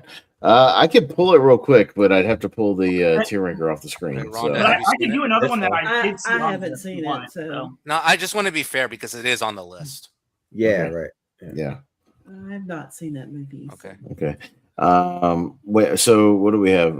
Zach was an S. Brian. Not seen. Not seen. I B. I saw it once on treadmill. It was enjoyable enough. Yeah. For me, I'm a basketball guy, so I love Glory Road. I think that's awesome, and some of the racial things that they deal with are really tough back at the time, and it's the first time that in the national championship they started an all black lineup and for the they called it like a Western Texas or something like that, but I think now they're known as UTEP or something. But yeah, so it'll be an S, but it'll be a low S, kind of near the bottom. I'm gonna pull this off the screen just for a minute. We can keep ranking stuff, and I'll keep track of the votes. I can edit it real quick, but I'll have to pull this off for a second. So I'm the last one. So very quickly. I'm between Austin and y'all, so I'm gonna put it in A tier. I think it's a very good movie. I think it's a better movie about racial themes than it is a sports movie. They really went for it for a Disney movie. Yeah. So A. It's cool. Well, it's not cool, but I mean, it's very well done. It's just it's cool that they were willing to go that far, So So, But so it's right, two S's, 1A, 1B. Two S's, 1A, and 1B. I think let me make sure it got added on there. Blah, blah, blah. So okay, it's just at the bottom A. of the thing. So okay, let me put it back on the screen here. All right, zoom it back in. You get it? Yeah, I think so. It's just at the bottom of the list. It's not an alphabetical order. It's down here. There it is. I'm gonna say like that was quick because like sometimes the website doesn't always cooperate with you, but with putting. I had to turn on my VPN earlier today to get it rocking. It was a little weird, huh? Like the website's a little glitchy sometimes. Yeah. Weird. Yeah, I have to sometimes turn. I need to remember that because there's too many ads on these sites now. The ads just clog everything, and I have to like VPN it to bypass. Oh yeah. So, anyways, all right, Brian. I'll go with Get Out for my next nomination. Get Out, okay. For the S tier, this is one of my favorite horror movie. Not being a horror guy, but this one I do enjoy. I love the premise of it. Love the casting. Speaking of the racial stuff, let's talk about the racial stuff there. Good body swap movie as well. If you think about it, S tier. Okay. Yeah, right. Which I never really thought of it as like a body swap, but I guess it is. Yeah, kinda, So, actually, kinda. Yeah. But Rhonda. Hi. Rhonda. What? High A. High A. Okay. No, I'll give it like a low S. I don't put it like the tippy top. Right up there with, Godfather and Ghostbusters, things like that. But yeah, it is an excellent movie, and it's still the top of my Jordan Peele list. I don't think he's quite hit this peak yet with his other two movies. But yeah, I think it still works. It has a nice balance of some comedic elements too, but some good tension. And I like all the kind of crazy land. It goes into almost like Twilight Zone kind of territory near the end, which I enjoy. Yeah. I'll go with like a low S. Jordan. Yeah. So like not every list would it make S tier, but I think for this one it actually does make S tier for me. Like I think that it's really solid. I'm a big Daniel Kaluuya fan. Like I think he's great. Like where has he been?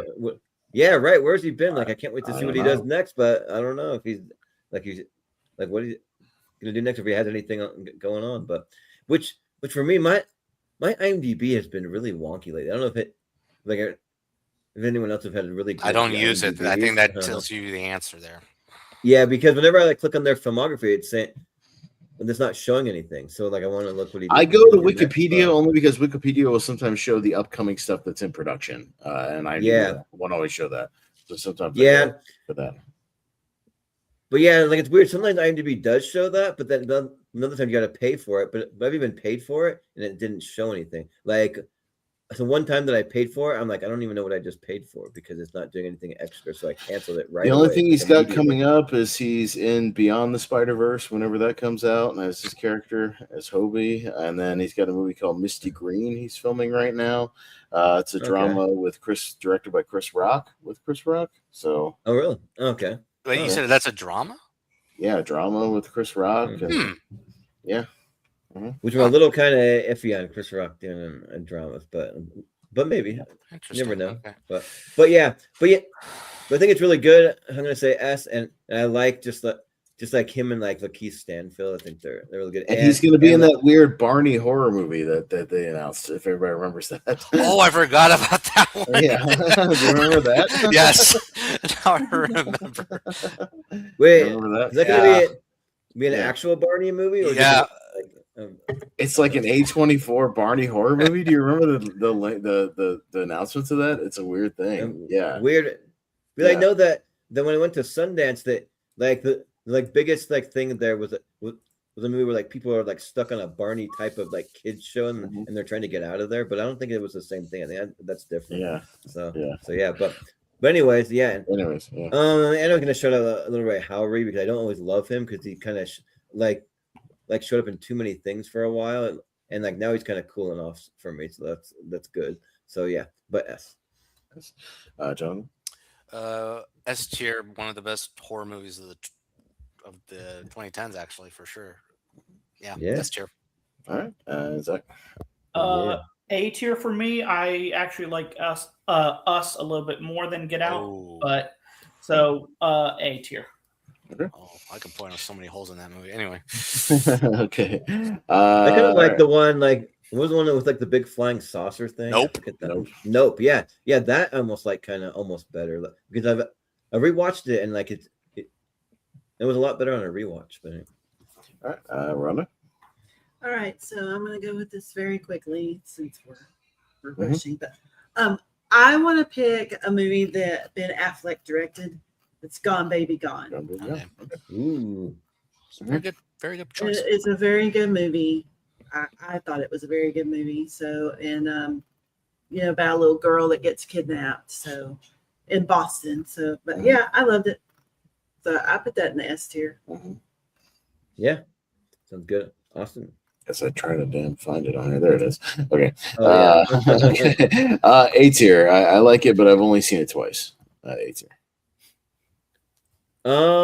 Yeah, I really like it too. Like I'm probably due for a rewatch on it too. But I remember, Casey Affleck is really good, and also Ed Harris, like he's good in it. So yeah. It'll be S for me. Yes. Okay. Jonathan. Yeah, I really like this movie, but it has been a while since I've seen it. I just go back and rewatch like The Town and Air. Yeah, same. So I'll go high A. Yeah, it's a very good movie. Yeah, Zach. Haven't seen.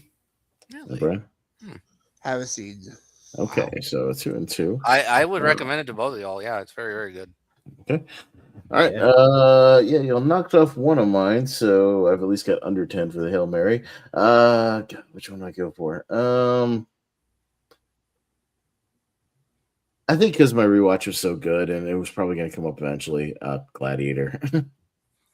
I the rewatch we just did in the theater, it kind of cemented. I'm like, why is this movie not in my 128? This movie's so damn freaking good. It's just really great. I think the Russell Crowe performance is stellar. The supporting cast is great. The action is excellent. Just supremely well directed, and in the over of Ridley Scott, it's up there. Just kind of a classic, kind of a sort of underdog story. So I'll keep it brief. You guys have seen it. We'll just see where you land on it. Gladiator. Yeah. Gladiator rules. Like Gladiator is like one of those kind of movies that just makes you want to be a better person to me. Like it just like it's so uplifting and like inspirational, but it's also really badass and like you get a lot of cool like fight scenes and like all of that. But it's like like what we do in life echoes in eternity, and there's just so many quotes. It goes on and on, but yeah. So S. Okay, Jonathan. Yeah, low S. Low S. That's okay. Zach. I recently rewatched this. I love this movie. It's definitely going to be in my after the 128. Even though it's 2.5 hours, it definitely uses its time wisely. So, IS. Okay, Brian. A movie that could have been a slog, but it wasn't though. Again, it's about pacing. It's not necessarily about length. It's about pacing. Pace it well. Get good characters, good writing. Like get good investment in the story. And I'm there. But, Brian. Low S. Rhonda. Yes. Our first 6 for 6. Wow. All right, there we go. Just throw it out there. We have a 6 for 6. It's above there we go. Wow. Okay, just like that. See, it can happen late in the show. Maybe I should be a naval and go A. No. I want to be honest with myself. Well, we know what the top is because by default, 6 for 6. All right, but all right, Jordan. All right, what you got? So I got to stand on the comedy train because I'm a comedy guy, and just because I think that like it might fare better if I kind of advocate for it a little bit more. I want to bring up Game Night though, because I am a massive fan, and I think that like Jason Bateman is like near the top comedically. Same with Rachel McAdams. Like they're both really good, and even Jesse Plemons. Because when he's like, I don't think they're like what is it, like a 2 for 3 or 2 for 4 on the Lay's chips. She's like, I don't think that'd be very profitable for the Frito-Lay company or whatever. I think it's and like just 3 for 2. Yeah, I don't know. Yeah, something like that. Yeah, but like man, like I love Rachel McAdams when she's she's on her A game. Like she's not every single 3 for 1. But yeah, but like every single movie that I see her in, but she's like, but like there's like a scene which is like like you gotta take me to the hospital. No, honey, you have a gunshot wound. They'll call the cops. They're definitely gonna call the cops. or like, oh no, you died. It gets sucked into the like the airplane thing that was in the a trailer a lot, but it's a funny reaction. And then like Kyle Chandler too, like he's like pretty great also. And then the girl that sees the fake Denzel, like there's just so many like things that are just like so good.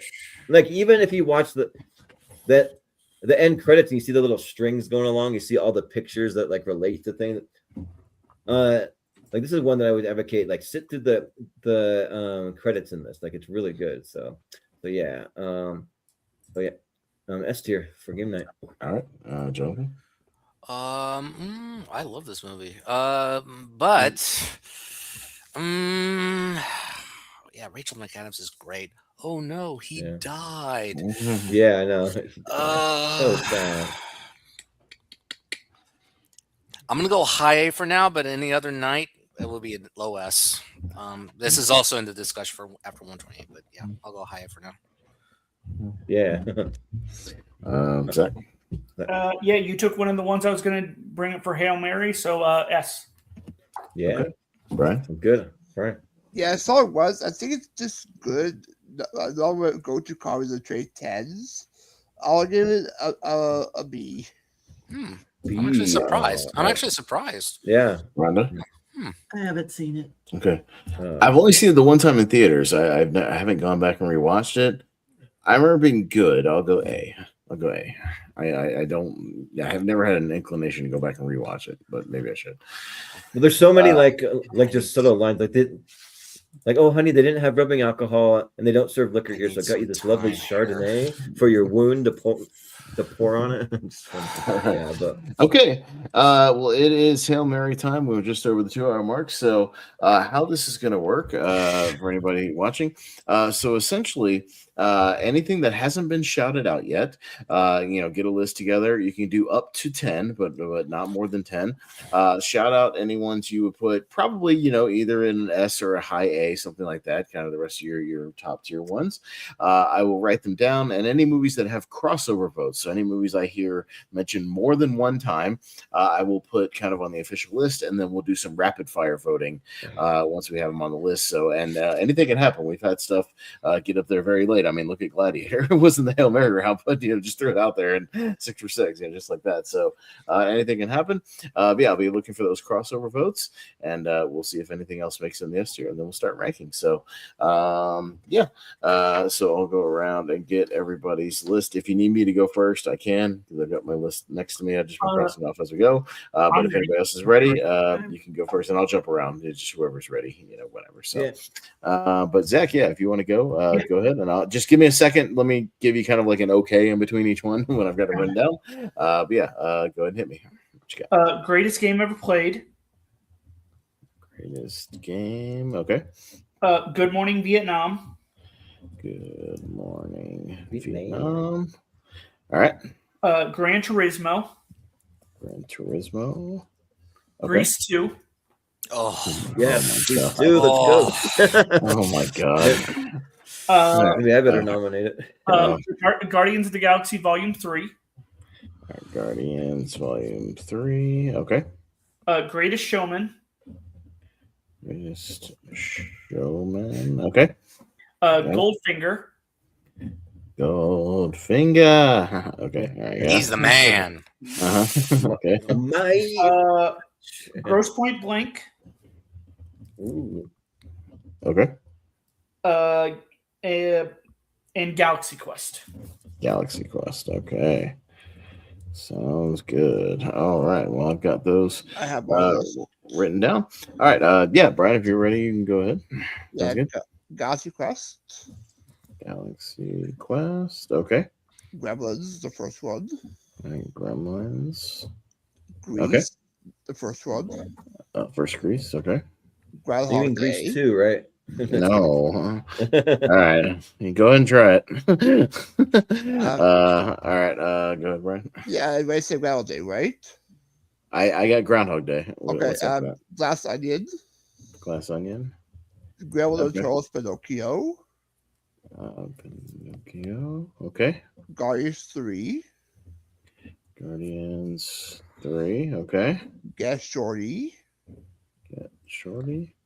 The Gold Rush, Gold Rush. and Good Morning Vietnam. And Good Morning. Okay. Wow. Chaplin, All right. nice. All right. Yeah, right. The first one Okay. I saw him, so yeah. All right. Well, who's next? Anybody ready to roll? Rhonda, you ready? Okay. Yeah. Yeah. Why don't we just climb up the ladder? I'll be last. That's fine. Yeah, that's fine. All right, sounds good. All right. I could go next too. Like I got mine. That's fine. I got mine ready too. So we'll go up the ladder and we'll hit Jonathan last. But Rhonda, yeah, go ahead. Gone with the Wind.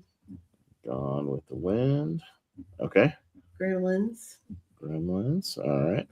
The Girl with the Dragon Tattoo. Which one? I had the Fincher one on here. Okay, gotcha.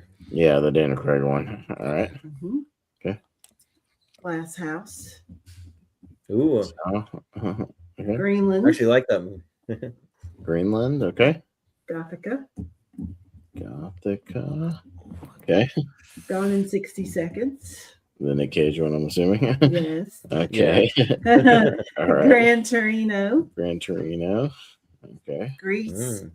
Grease. The Great Outdoors. The Great Outdoors. Okay. All right. Yes. Outdoors. Man, I love those movies. You're speaking my language.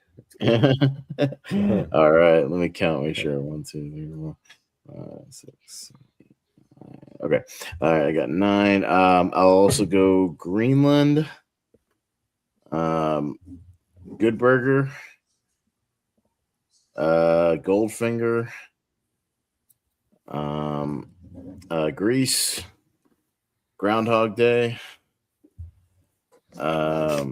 Gojira, the OG Godzilla 54. Good Morning Vietnam. Gran Torino. Galaxy Quest.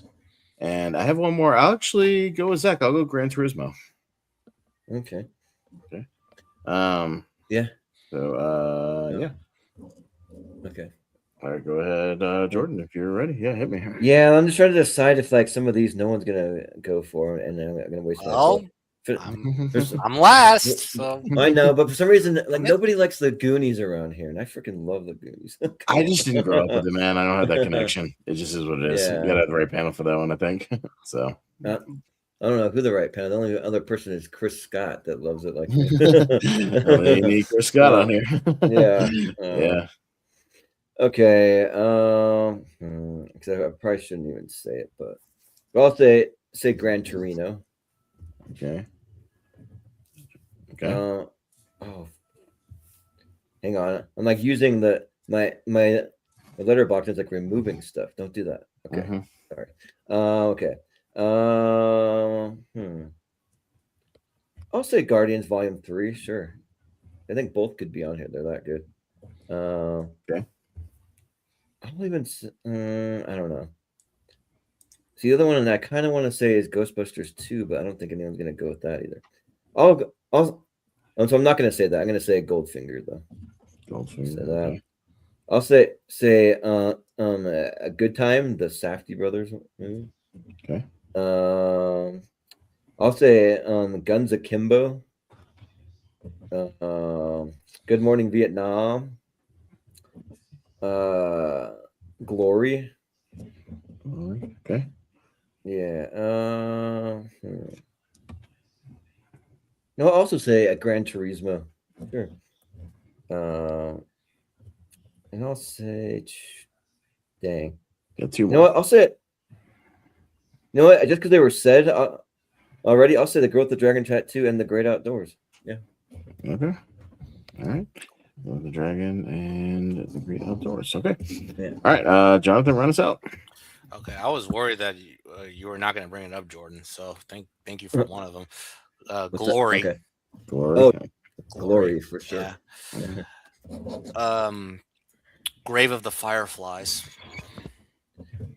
Okay. I almost said it. Like Could I actually switch my Great Outdoors to Grave of the Fireflies? Is that all right? Oh, you're gonna make Rhonda upset. I'm not gonna be upset. She won't get Sorry. the Yeah. Fine. Sorry, but the Grave of the Fireflies is just the best anime to me. So Okay. All right. So wait, do you Okay. get Grave? Or? Yeah, Grave. He's switching Okay. it from Great Outdoors. Yeah. All right. Okay. Okay. So Groundhog Day, Okay.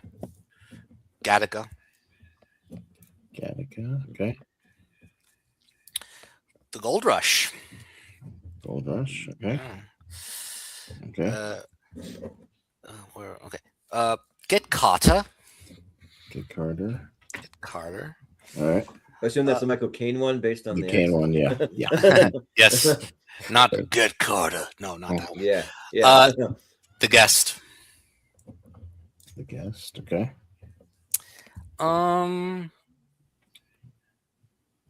Get Shorty.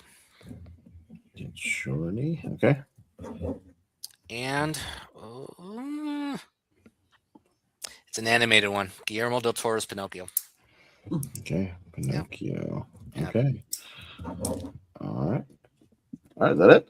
All right. Okay. Well, guys, give me about a minute to write these down and check my crossovers, and so talk amongst yourselves for a minute. Yeah. And I'll be right back as I lay these down on the chart. Okay. So One thing I need to finally see Guillermo del Toro's Pinocchio because I've been burned one too many times by Pinocchio movies. It's the second best Pinocchio film. So yeah. Behind which Pinocchio? Which The one? 40s. Oh yeah. Actually, yeah, I prefer the Guillermo del Toro's over the Disney one, but yeah. Huh. Maybe we should put Gillian F. What do you I say? know. Yeah.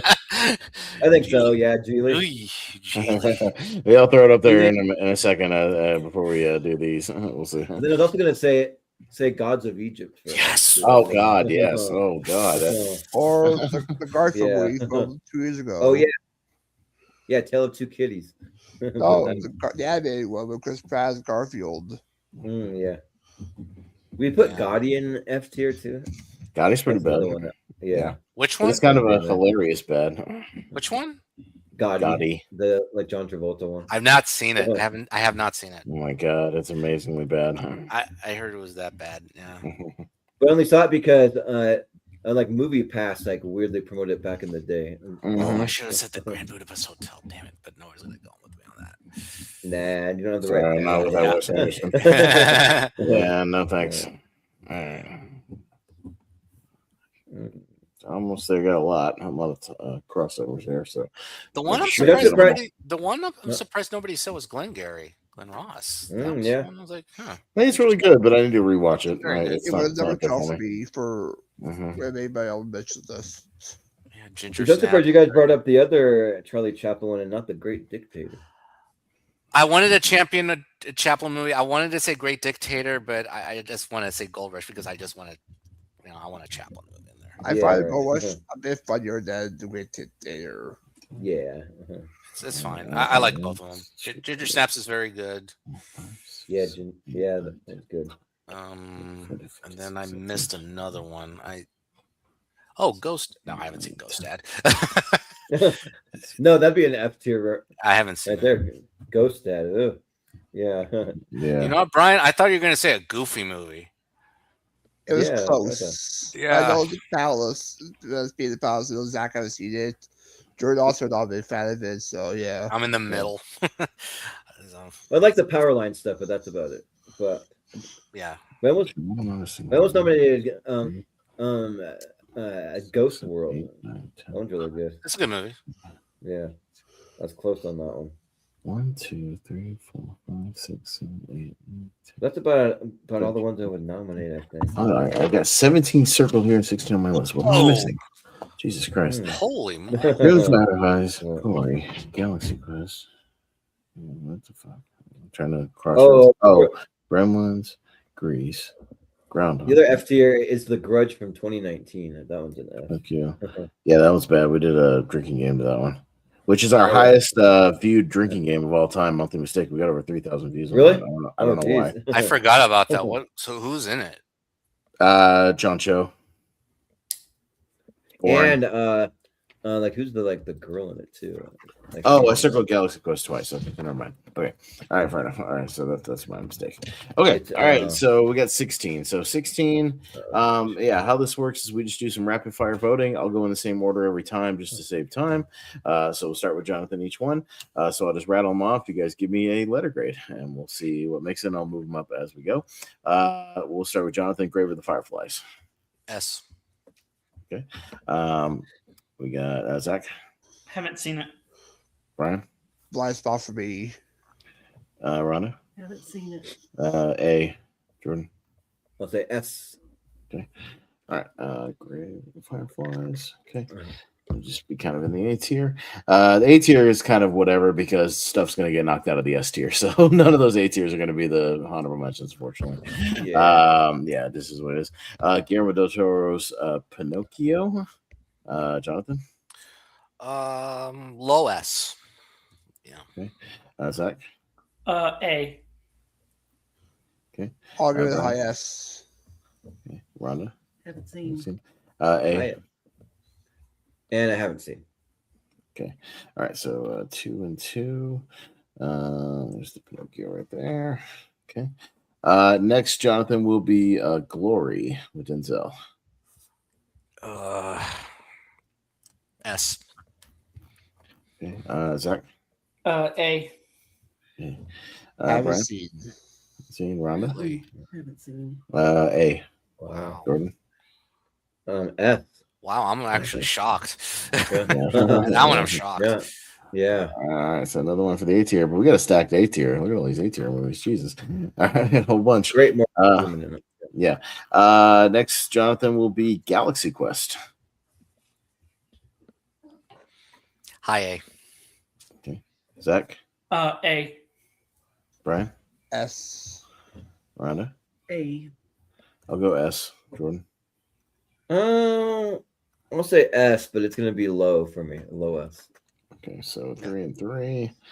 It's very good comedy. I really enjoy it. Yeah. Okay. I just like Tim Allen a lot. So. Okay.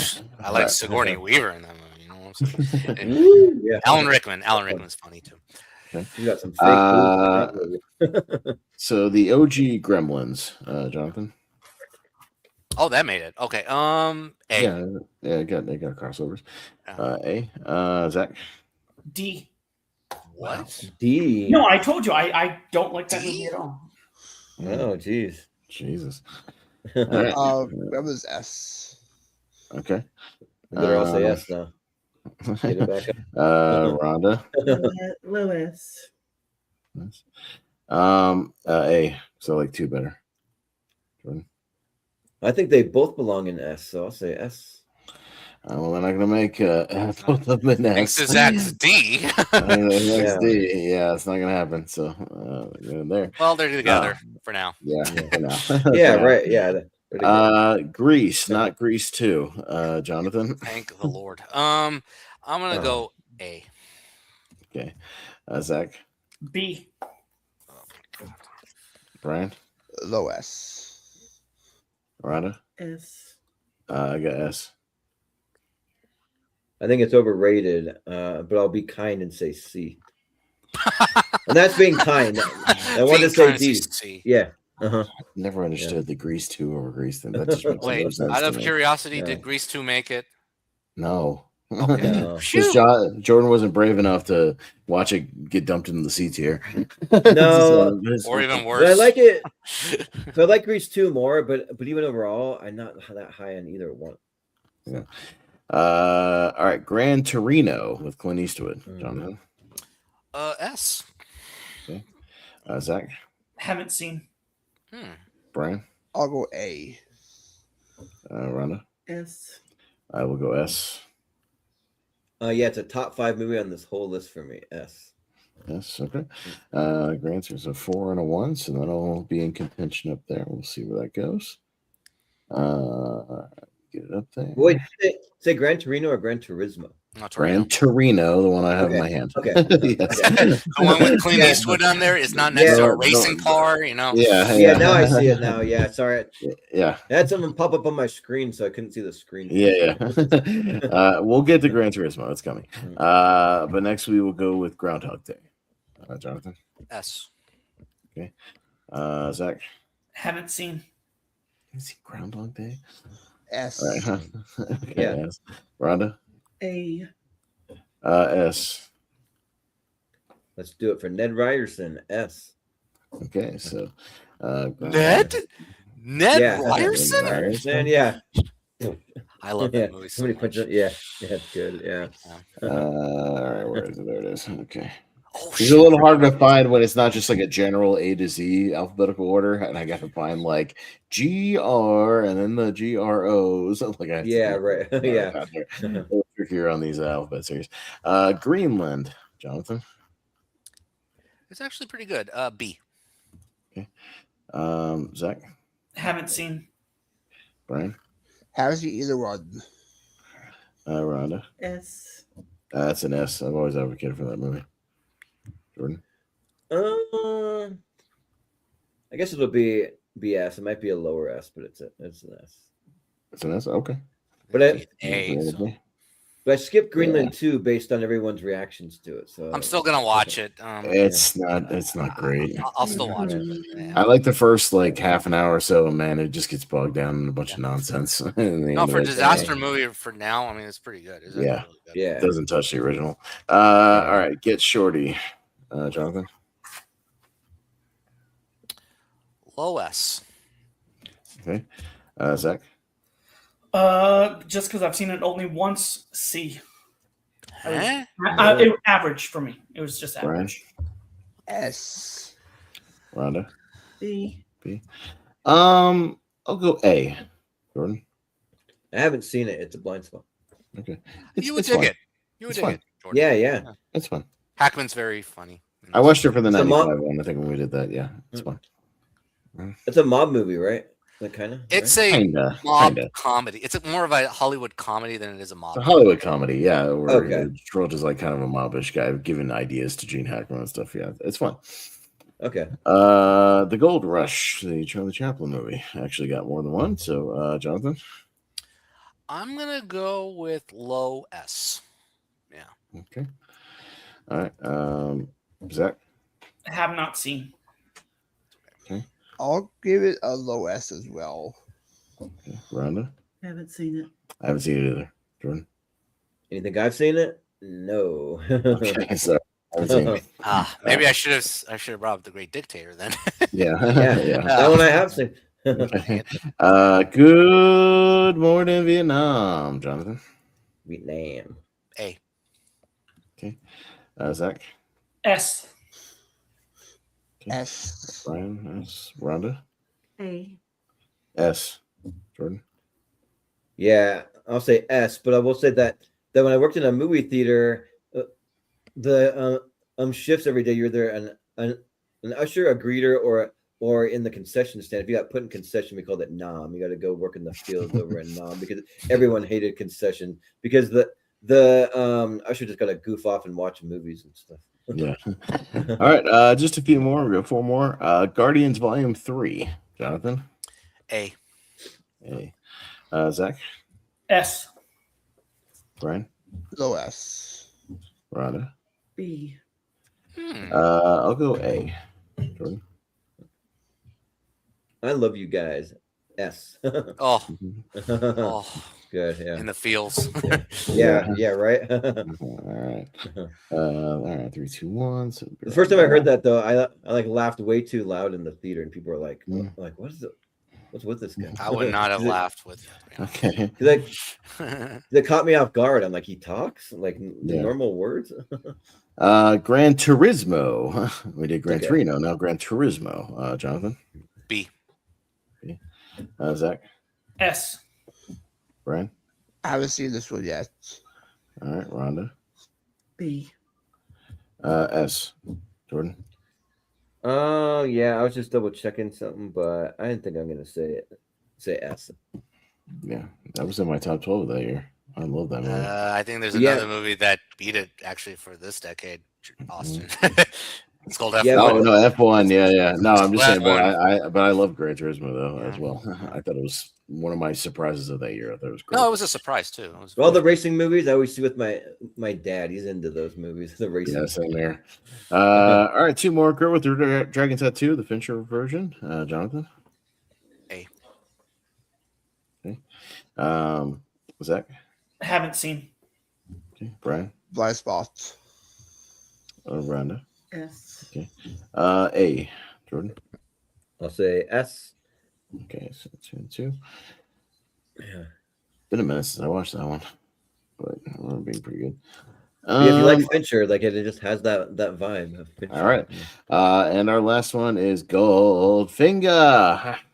Jonathan. No, Mr. Bond. I expect this movie to get an S. Yeah. S tier. It's actually one of the best Bonds ever. Yeah. All right. Zach. My second favorite Bond movie, S. Okay. Brian. S. Yeah. Rhonda. A. S.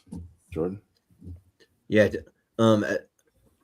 Choose your next ranking wisely, Mr. Bonnet. Maybe your last. Yeah. S. Yes. Okay. So Goldfinger gets it pretty high. Yeah. Right near the end. Okay. All right. 5 and 1. All right. Before we move on to this, yeah, dude, I had to do your job the last time.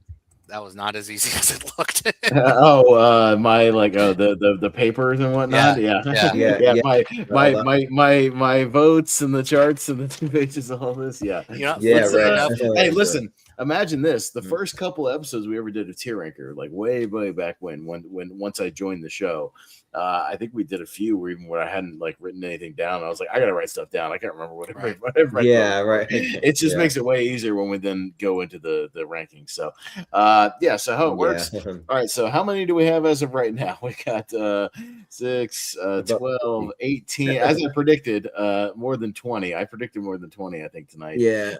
So 18, 19. 20, 21, 22, 23, 24, 25. So we have to knock out 15 movies right off the bat out of this S tier. So it's I think the ones with 5 S's and 1 A, I think they're in good shape. That's what I mean. So what I'm going to do is I'm going to start with the 3s. So the 3s will be easy. I will knock those out very, very quickly. So so even some of these ones we just had up, Gran Turismo, unfortunately, is gone. Hilarious in 24. 25, if you know the reference. Yeah. Guardians 3 is gone. Grease is gone. Greenland is gone. Gremlins is gone. I'm just double checking. 3. Gremlins 2. Let me double check. Unfortunately, 3. Gremlins 2 is gone. So for me, GoldenEye has a 3, 2, and 1. GoldenEye is gone. Ghost. Let's see. Ghost has a 3 and 2. Ghost is gone. Out. Unfortunately, that hurts. I know.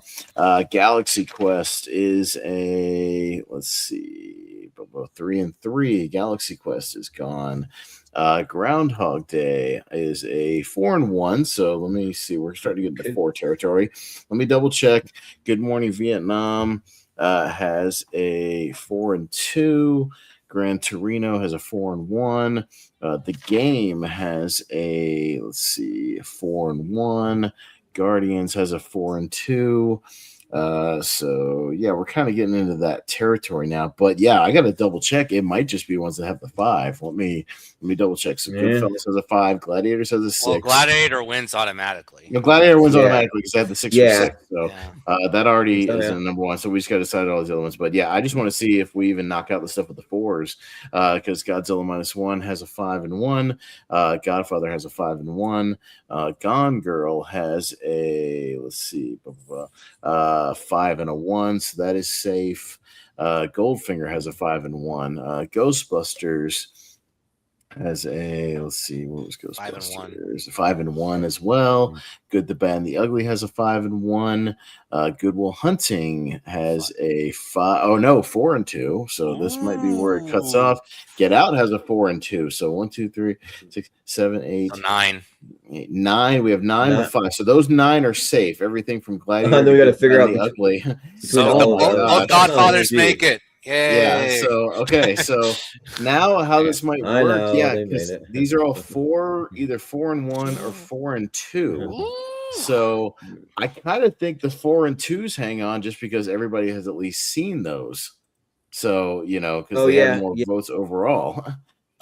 So I think the 4 and 1s are by default going to have to get knocked. So let's see. Well, how many 4 and 1s do we have?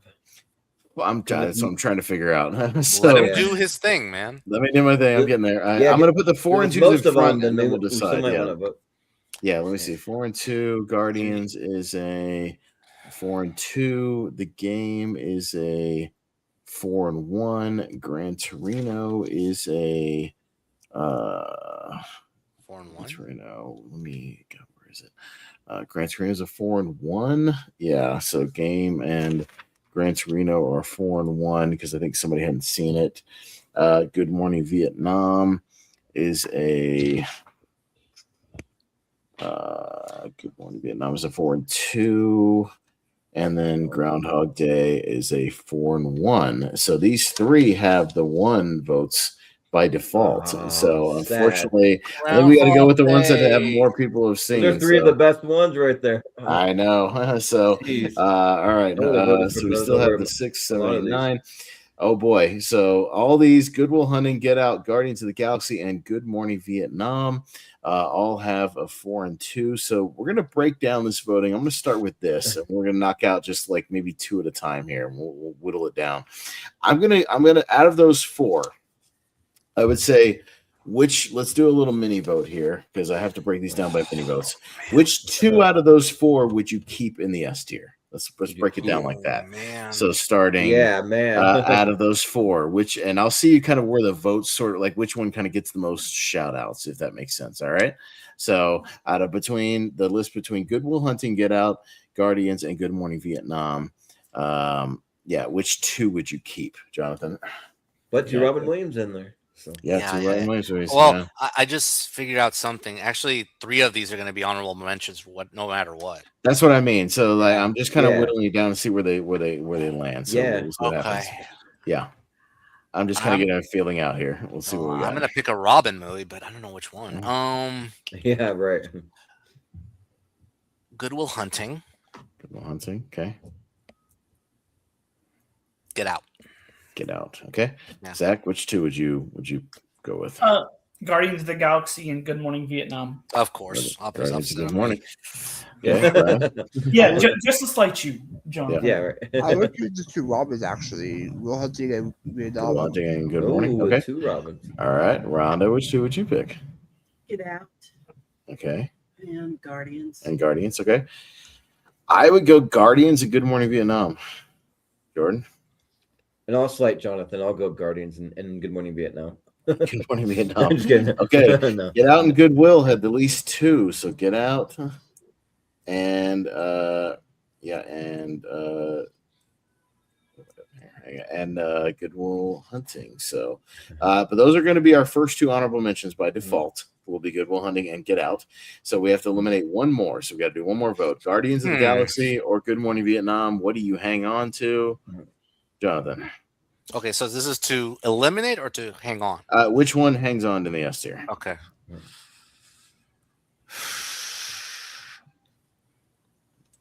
I'm going to back my guy Robin. Good Morning Vietnam. Okay, Zach? Good Morning Vietnam. Brian? Good Morning Vietnam. Okay, Rhonda? Good Morning Vietnam. Okay. I might have gone Guardians with Jordan.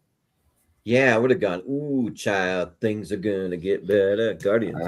All right. But Good Morning Vietnam, 4 votes. So Guardians slips out. So our 3 honorable mentions by default are Guardians of the Galaxy, Get Out, and Good Will Hunting. Some good movies right behind it. So, and Good Morning Vietnam, again, by default, will be our number 10. So that one stays at number 10 with that.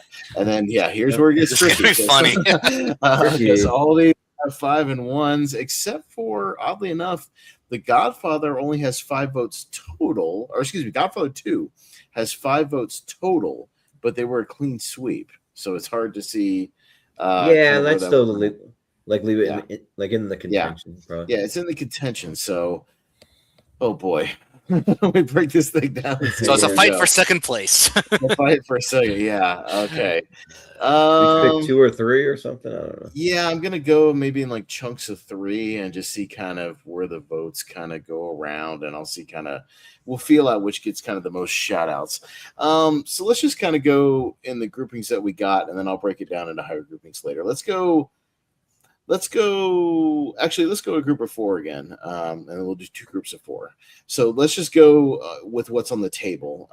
Let's go Gone Girl through Good, the Bad, and the Ugly. Which 2 would be the highest out of that grouping there? That's all. And I'm just going to get a feel for the votes here, and we'll see where we're at. So between Gone Girl, Goldfinger, Ghostbusters, and Good, the Bad, and the Ugly. All right. What would be kind of your high? It doesn't necessarily mean you dislike the other ones. It just, we're just saying, what would be your highest out of those, Jonathan? The Good, the Bad, and the Ugly, and Ghostbusters. Okay. All right. Good, the Ugly, and Ghostbusters. Zach? Good, the Bad, and the Ugly, and Goldfinger. Okay. Brian? Gone Girl and Ghostbusters. Gone Girl, Ghostbusters. Rhonda? Gone Girl and Ghostbusters. Gone Girl, Ghostbusters. Okay. I'll go Ghostbusters and Good, the Bad, and the Ugly. Jordan? And I'll go Ghostbusters and Gone Girl. Okay, Ghostbusters and Gone Girl. So Ghostbusters got a love. This doesn't mean it's gonna be in second. I'm just gonna bump it up pretty high because it got a lot of votes there. So I'm not saying that's where it's at. I'm just bumping it up a little bit. Goldfinger got the least amount of votes, so I'm gonna pack it back at number 9 right here. And then Good, the Bad, and the Ugly, and Gone Girl both had the same vote. So let's do one other mini vote. Gone Girl or Good, the Bad, and the Ugly. What do you have higher, Jonathan? Eastwood. Zach? Good, the Bad, and the Ugly. Okay. Brian? Fincher. Okay. Rhonda? Girl. This might be a tie, so I'll go Good, Bad, and the Ugly. Jordan? Go Gone Girl. Gone Girl. Okay. All right. Fair enough. Okay. So we may just have to spin a wheel or flip a coin or something. We'll see. But it's going to be both of that kind of 7 and 8. Right in there. Yeah. All right. So, all right, let's get the other grouping here. This is going to be a tough grouping right here. Boy. Woo! Okay. So let's go again. We might do some mini votes as well. So this is not definitive or anything like that. But between Goodfellas and Godfather, Godfather 2, Godzilla Minus 1, and Godfather, which 2 would you maybe have the highest out of that? Oh boy, I know, right? All right. Okay. Wait, for which ones again? And of those 4? Between Goodfellas and Godfather, those 4. Goodfellas, Godfather 2, Godfather, and Godzilla Minus 1. Which 2 would you have the highest? And I'll get just kind of a feel for the votes. I know this is kind of I'm doing my best here. This is kind of tricky. But Jonathan? The highest. Pretty easy for me. Yeah, the highest 2. Give me the highest 2, and we'll just kind of see where the votes kind of are landing. The Godfather and Goodfellas. Godfather and Goodfellas, okay. Yeah. Zach? Godfather and Godzilla Minus 1. Okay. Brian? The 2 De Niro's, Goodfellas and Godfather 2. Goodfellas and Godfather 2, okay. Rhonda? No. You're like, nope, I refuse. Pass. Yeah. Too hard. Sorry. I know. Yeah, I know. Godfather Part 2. I abstain. Okay. Yeah. I don't know. Yeah. Look who you're dating, Rhonda. Well, he likes both of them. He likes I like all 4 of these. Oh, yeah, true. What are you saying, True. Jordan? Well, there's one that kind of stands out to me, but I don't know. Godzilla Minus 1. Godzilla Minus 1. No, okay. I'm just saying if you're having a hard time, but if you're not, just vote with your heart. No, it's fine. Yeah, so I got to go with just the ones I've kind of lived with more. I'm gonna go Goodfellas and Godfather, the original. Oh, you didn't go. Yeah, Minus 1. I just haven't seen as much as Godfather. So how old is Godzilla Minus 1 Jordan? How old is it? Yeah, exactly. 3 I don't know. It's like 3 years. Yeah, that's what I mean. But anyways, let's see where this goes with Jordan. I'm still gonna vote for it because I like recent movies. So I'm gonna go with Godzilla Minus 1 and Goodfellas. Goodfellas. Okay. So Goodfellas got the most votes. So we may do a vote between like Ghostbusters and Goodfellas. I'm gonna do a breakdown that vote in a minute. And then Godfather 2 had the least amount of shout outs, so I'm going to do that. But the other ones are the same. So we're going to two other mini votes here. Let's go Godzilla -1 versus The Godfather. Jonathan? Godfather. Okay.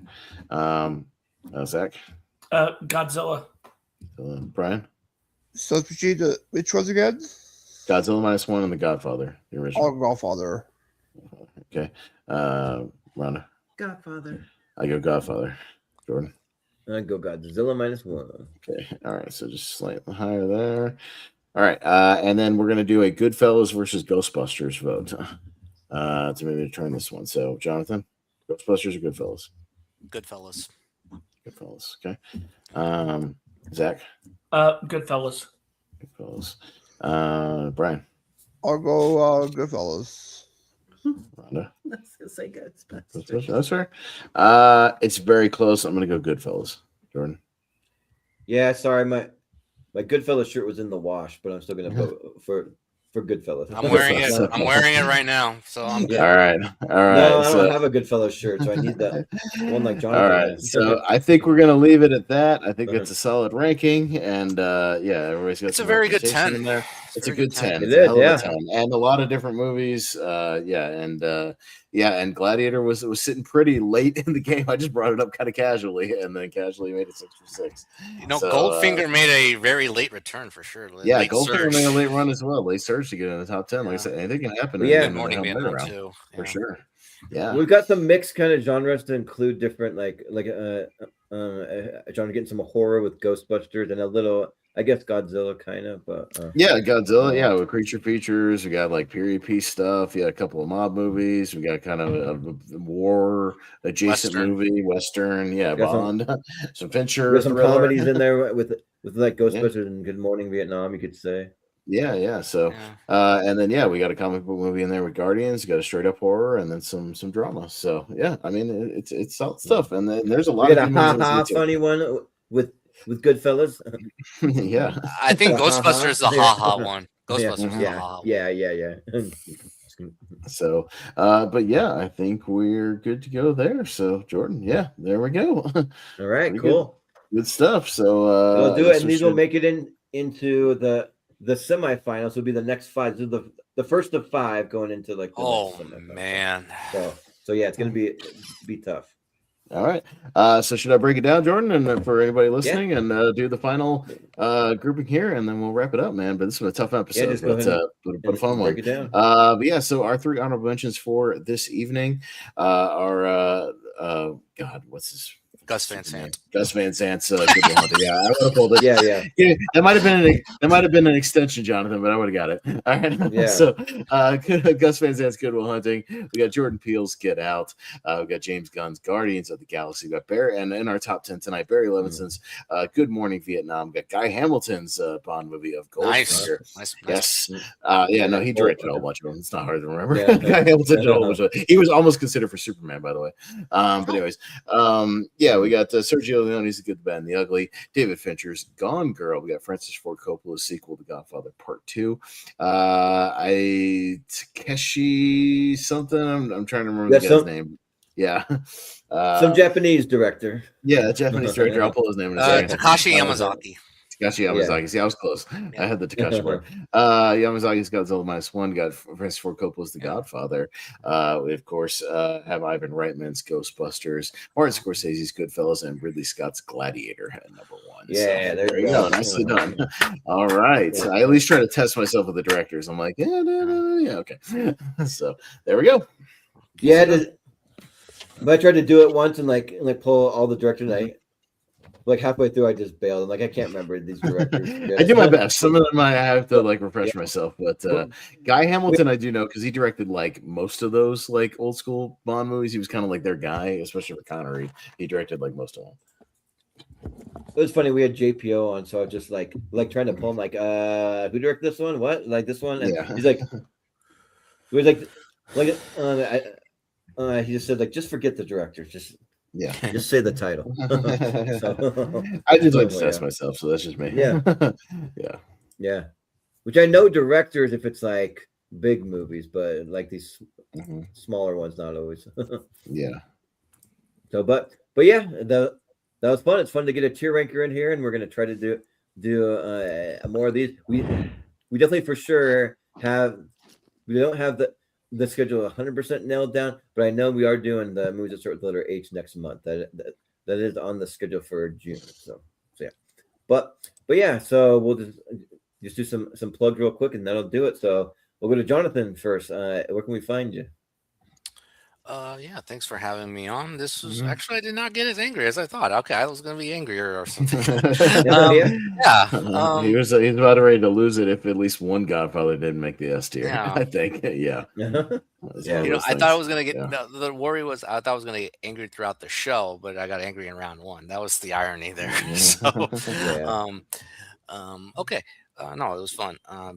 You can find me on social media platforms on Twitter, Instagram, Letterboxd, Blue Sky, and Threads at different variations of Cinecaro. Instagram, I'm wrapping up the 100th movie winner tournament, and it's between Fargo and Mulholland Drive. So that's that one of those movies is going to be the special 100th movie to win my tournament. So that's great. Let's see. Then after that, it's going to be movies of 2016, and then Aliens on Earth. That would be my next two tournaments. Okay. In honor of Disclosure Day. So yeah. And next week I'll be back. Next week I'll be back on Friday for a musical tournament. I'll just surrender to that. It's fine. Yeah. Me too. Which some of these movies, I wonder if they're Aliens on Earth, Gremlins. Gremlins is on the list. Yeah. And Gremlins too. But Godzilla, I don't know if that's an alien. Not really. Although some Godzilla movies have alien kaiju, but not that. Like Godzilla himself is not an alien. He's a mutated creature. The mutated like reptile. Yeah, kind of. Yeah. But cool. Sounds good. And Jonathan, where can we find? Or not Jonathan? Yeah, you can find me on social media platforms. Zach, that's what I meant to say. Sorry, that was like a Freudian slip kind of thing. Yeah, Zach. First, thanks for having me. You can find me on Letterboxd and YouTube at MovieFanZ. You can find me on Multiplex and TVNT for some movie trivia. And the next time you'll see me will be Friday for part 2 of the music series, and then next Tuesday for part 3. So yeah, cool. So there's competing lore on if Gremlins are aliens or not, because the novelization of the original movie has them from an alien planet. It goes into that, but then the animated series, that Secrets of the Mogwai, they did say they're just magical creatures that come from a Chinese goddess. So it's competing origin stories. We don't know. Huh. It's kind of interesting. So kind of both. Yeah. Well, just like believe whatever you want to believe. But Brian, where can we find you? Yeah, most of the spaces, Multiplex, TBNT, Pierceco, or TV Throwdown. I'll be on record on Sunday with Zach and Jordan talking about Michael Jackson because Michael postponed the episode last time. I'll be back here Friday for part 2 of the musicals. Yeah. Cool. Sounds good. And Rhonda, you got anything you want to plug or anything? Oh yeah, she's starting her whole channel. She's doing movie reviews. She's doing the whole thing. Yeah. We'll promote everything in the Movie Hero Network group.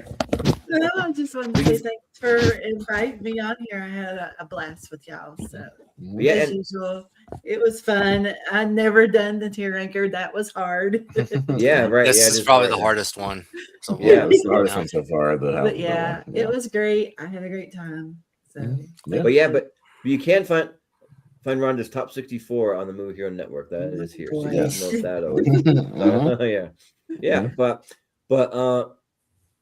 But Austin, what you got going on? Yeah, no, not much else at the channel, but we are getting back to a double dose of shows on Thursday night. Wheel of Movies will return for Beetlejuice, and then we have a very long Lonely Marks episode we'll have to get to, because there was a lot of releases and all kinds of stuff, things going on in the world of WWE. So we'll be kind of breaking all that down, and then I'll be on with Ryan Permison on his Anti Quote channel on Friday, right before tournament fights, doing a watch along for Cobra for the 40th anniversary. anniversary. So yeah, Rhonda loves Cobra, so she'll be hanging out on that one. So yeah, there you go.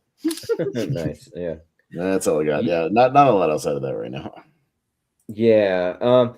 But we'll say first and foremost, I'm going to make the group for Friday's show as soon as we get done here, because I know that it needs to get done. Pronto Verde, or however you say it. So yeah. But as far as the rest of the channel goes, you can find us on all the social media at Movie Hero 2121. You can find us at Jordan 83616. You can find us over in the Facebook group, the Movie Hero Network group, where you can go post your heart's content over there, and if you have anything TV related, movie related, pop culture, and we'll try to share it out. We'll try to direct people your way to your channel and get you some views, all that stuff. And if you are able to subscribe to this channel, we really appreciate it. So I think we're getting pretty close. I think we're about like 69 subscribers away. 69. Nice. So yeah, but we're getting close. So yeah, and yeah, once we're able to get subscribed, I know you don't make a ton of money right away, but we can start and we can start maybe getting like more like sponsorships and like things like that, so we can try to do bigger and better things. So yeah, and then as far as the extended schedule goes, like I know that I'm way late, but that's been my next priority, which I've already been kind of tinkering around with it just a little bit, but just gotten like very like intimidating now to like figure out what we need to do for the next like 5 months. We have some things that are easy to throw on there, and then other things we got spots to fill, and like some things we got to come up with. So yeah, but if anyone has any ideas or things they want to see, you can always let me know, like topics you want us to do, like that kind of thing. If you have a birthday, or like you want you haven't done your like 128, like that kind of stuff.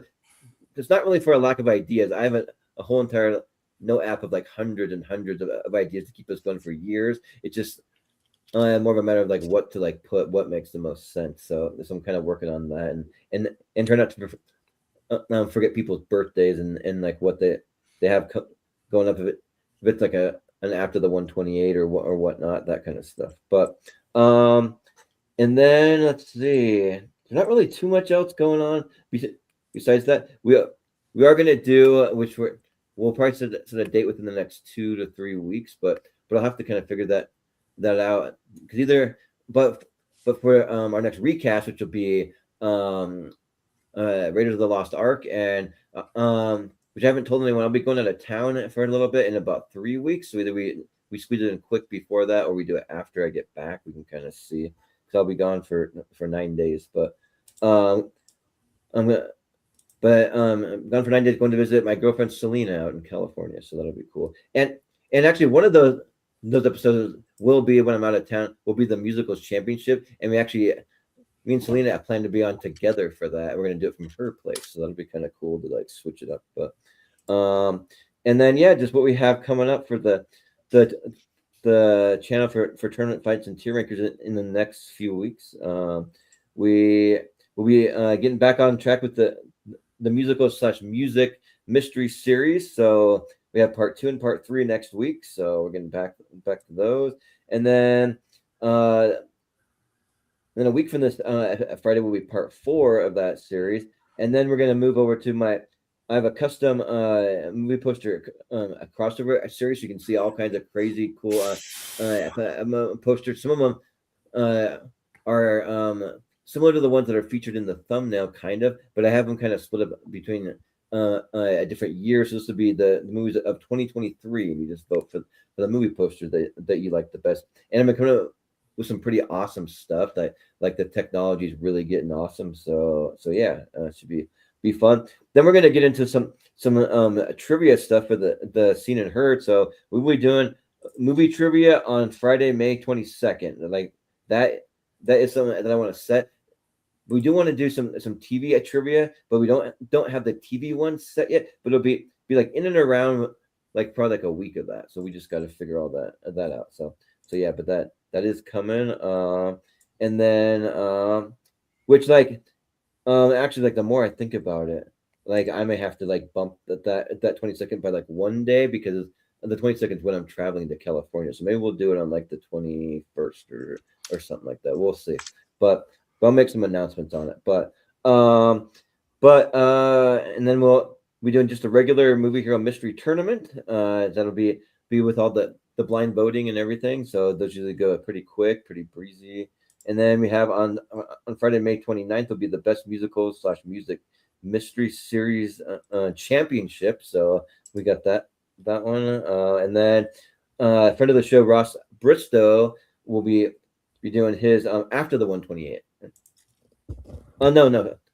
Excuse me, he'll be doing his 128. So it'll be a 3-part series, is what he has for that. But then the rest of the dates for June aren't necessarily set in stone, but I will be sending out all the links when I do have it set in stone. This is like roughly what we have kind of planned. We are going to be doing the ladder series for June, which will be the best movies of 1981 and 1980 is where we're at for those. Then we do have the movies that start with the letter H, which of course Ross had to make sure that he's on that for Hook because he wanted to do that. So H, but and then let's see, we will have we have Zach Shelton's after the 128. That's coming up, so that'll be in June. There's one special H one that I want to fight for. I think Austin knows what it is. H one. Like I'm trying to think what even like the H's would even be. Hard target. No, it's not. It actually begins with hard. Oh yeah. Hard boiled. Oh yeah. Oh okay, yeah. But we'll have another movie poster crossover series that'll be for 2025. So that'll be in June. So and then let's see. We also have fictional places from movies and TV shows we would like to visit. So that one would just be more of a lighthearted one. So we're going to brainstorm some of the coolest places we would like to go check out and just kind of talk about them. So that'll be cool. And then our next mystery series after the musical one wraps up will be a summer blockbuster. So all the best summer blockbusters. So mostly movies that were released in and around summertime. So yeah, like the summer blockbuster season to me, like we can kind of talk about it more, but it kind of starts from like May to like September, kind of like that kind of time frame. So and then we'll get to the movies that start with I. That'll be in July, and then I'll throw one a bonus one that I have a Steve Carell versus John C. Reilly versus match in July, so that'll be a little comedy one there. So yeah, there's just some things we have coming up. So yeah, if you'd like to be a part of those, at this point you can let me know, and I'll let all the rest of you guys know when I finally have the schedules posted. But feel free in the meantime to always reach out and you let us know if you want to be on anything. So, but yeah, I think that will do it for us tonight. So, but thanks a lot, guys, for jumping on this one, and we'll call it good. So we'll say for Jonathan Caro, for Zach Shelton, for Rhonda Leakey, for Austin Pez Howell, I've been Jordan the Movie Hero Anderson, and we'll. Oh yeah, for Brian Nussbaum because he jumped off right. I forgot about that. For Brian too, and then I've been Jordan the Movie Hero Anderson, and we'll see you next time. When a man sees his end, he wants to know there was some purpose to his life. There was once a dream that was wrong. You could only whisper it. Anything more than a whisper, and it would vanish. And I fear that it will not survive the winter.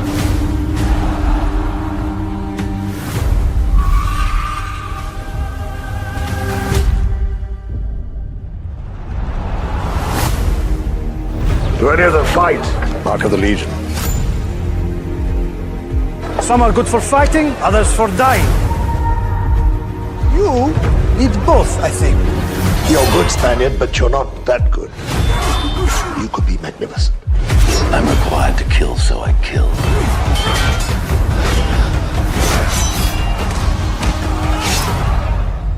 That is enough. That's enough for the provinces, but not for Rome. Win the crowd. Gladiator. Are you the one they call the Spaniard? Yes. Today I saw a slave become more powerful than the Emperor of Rome.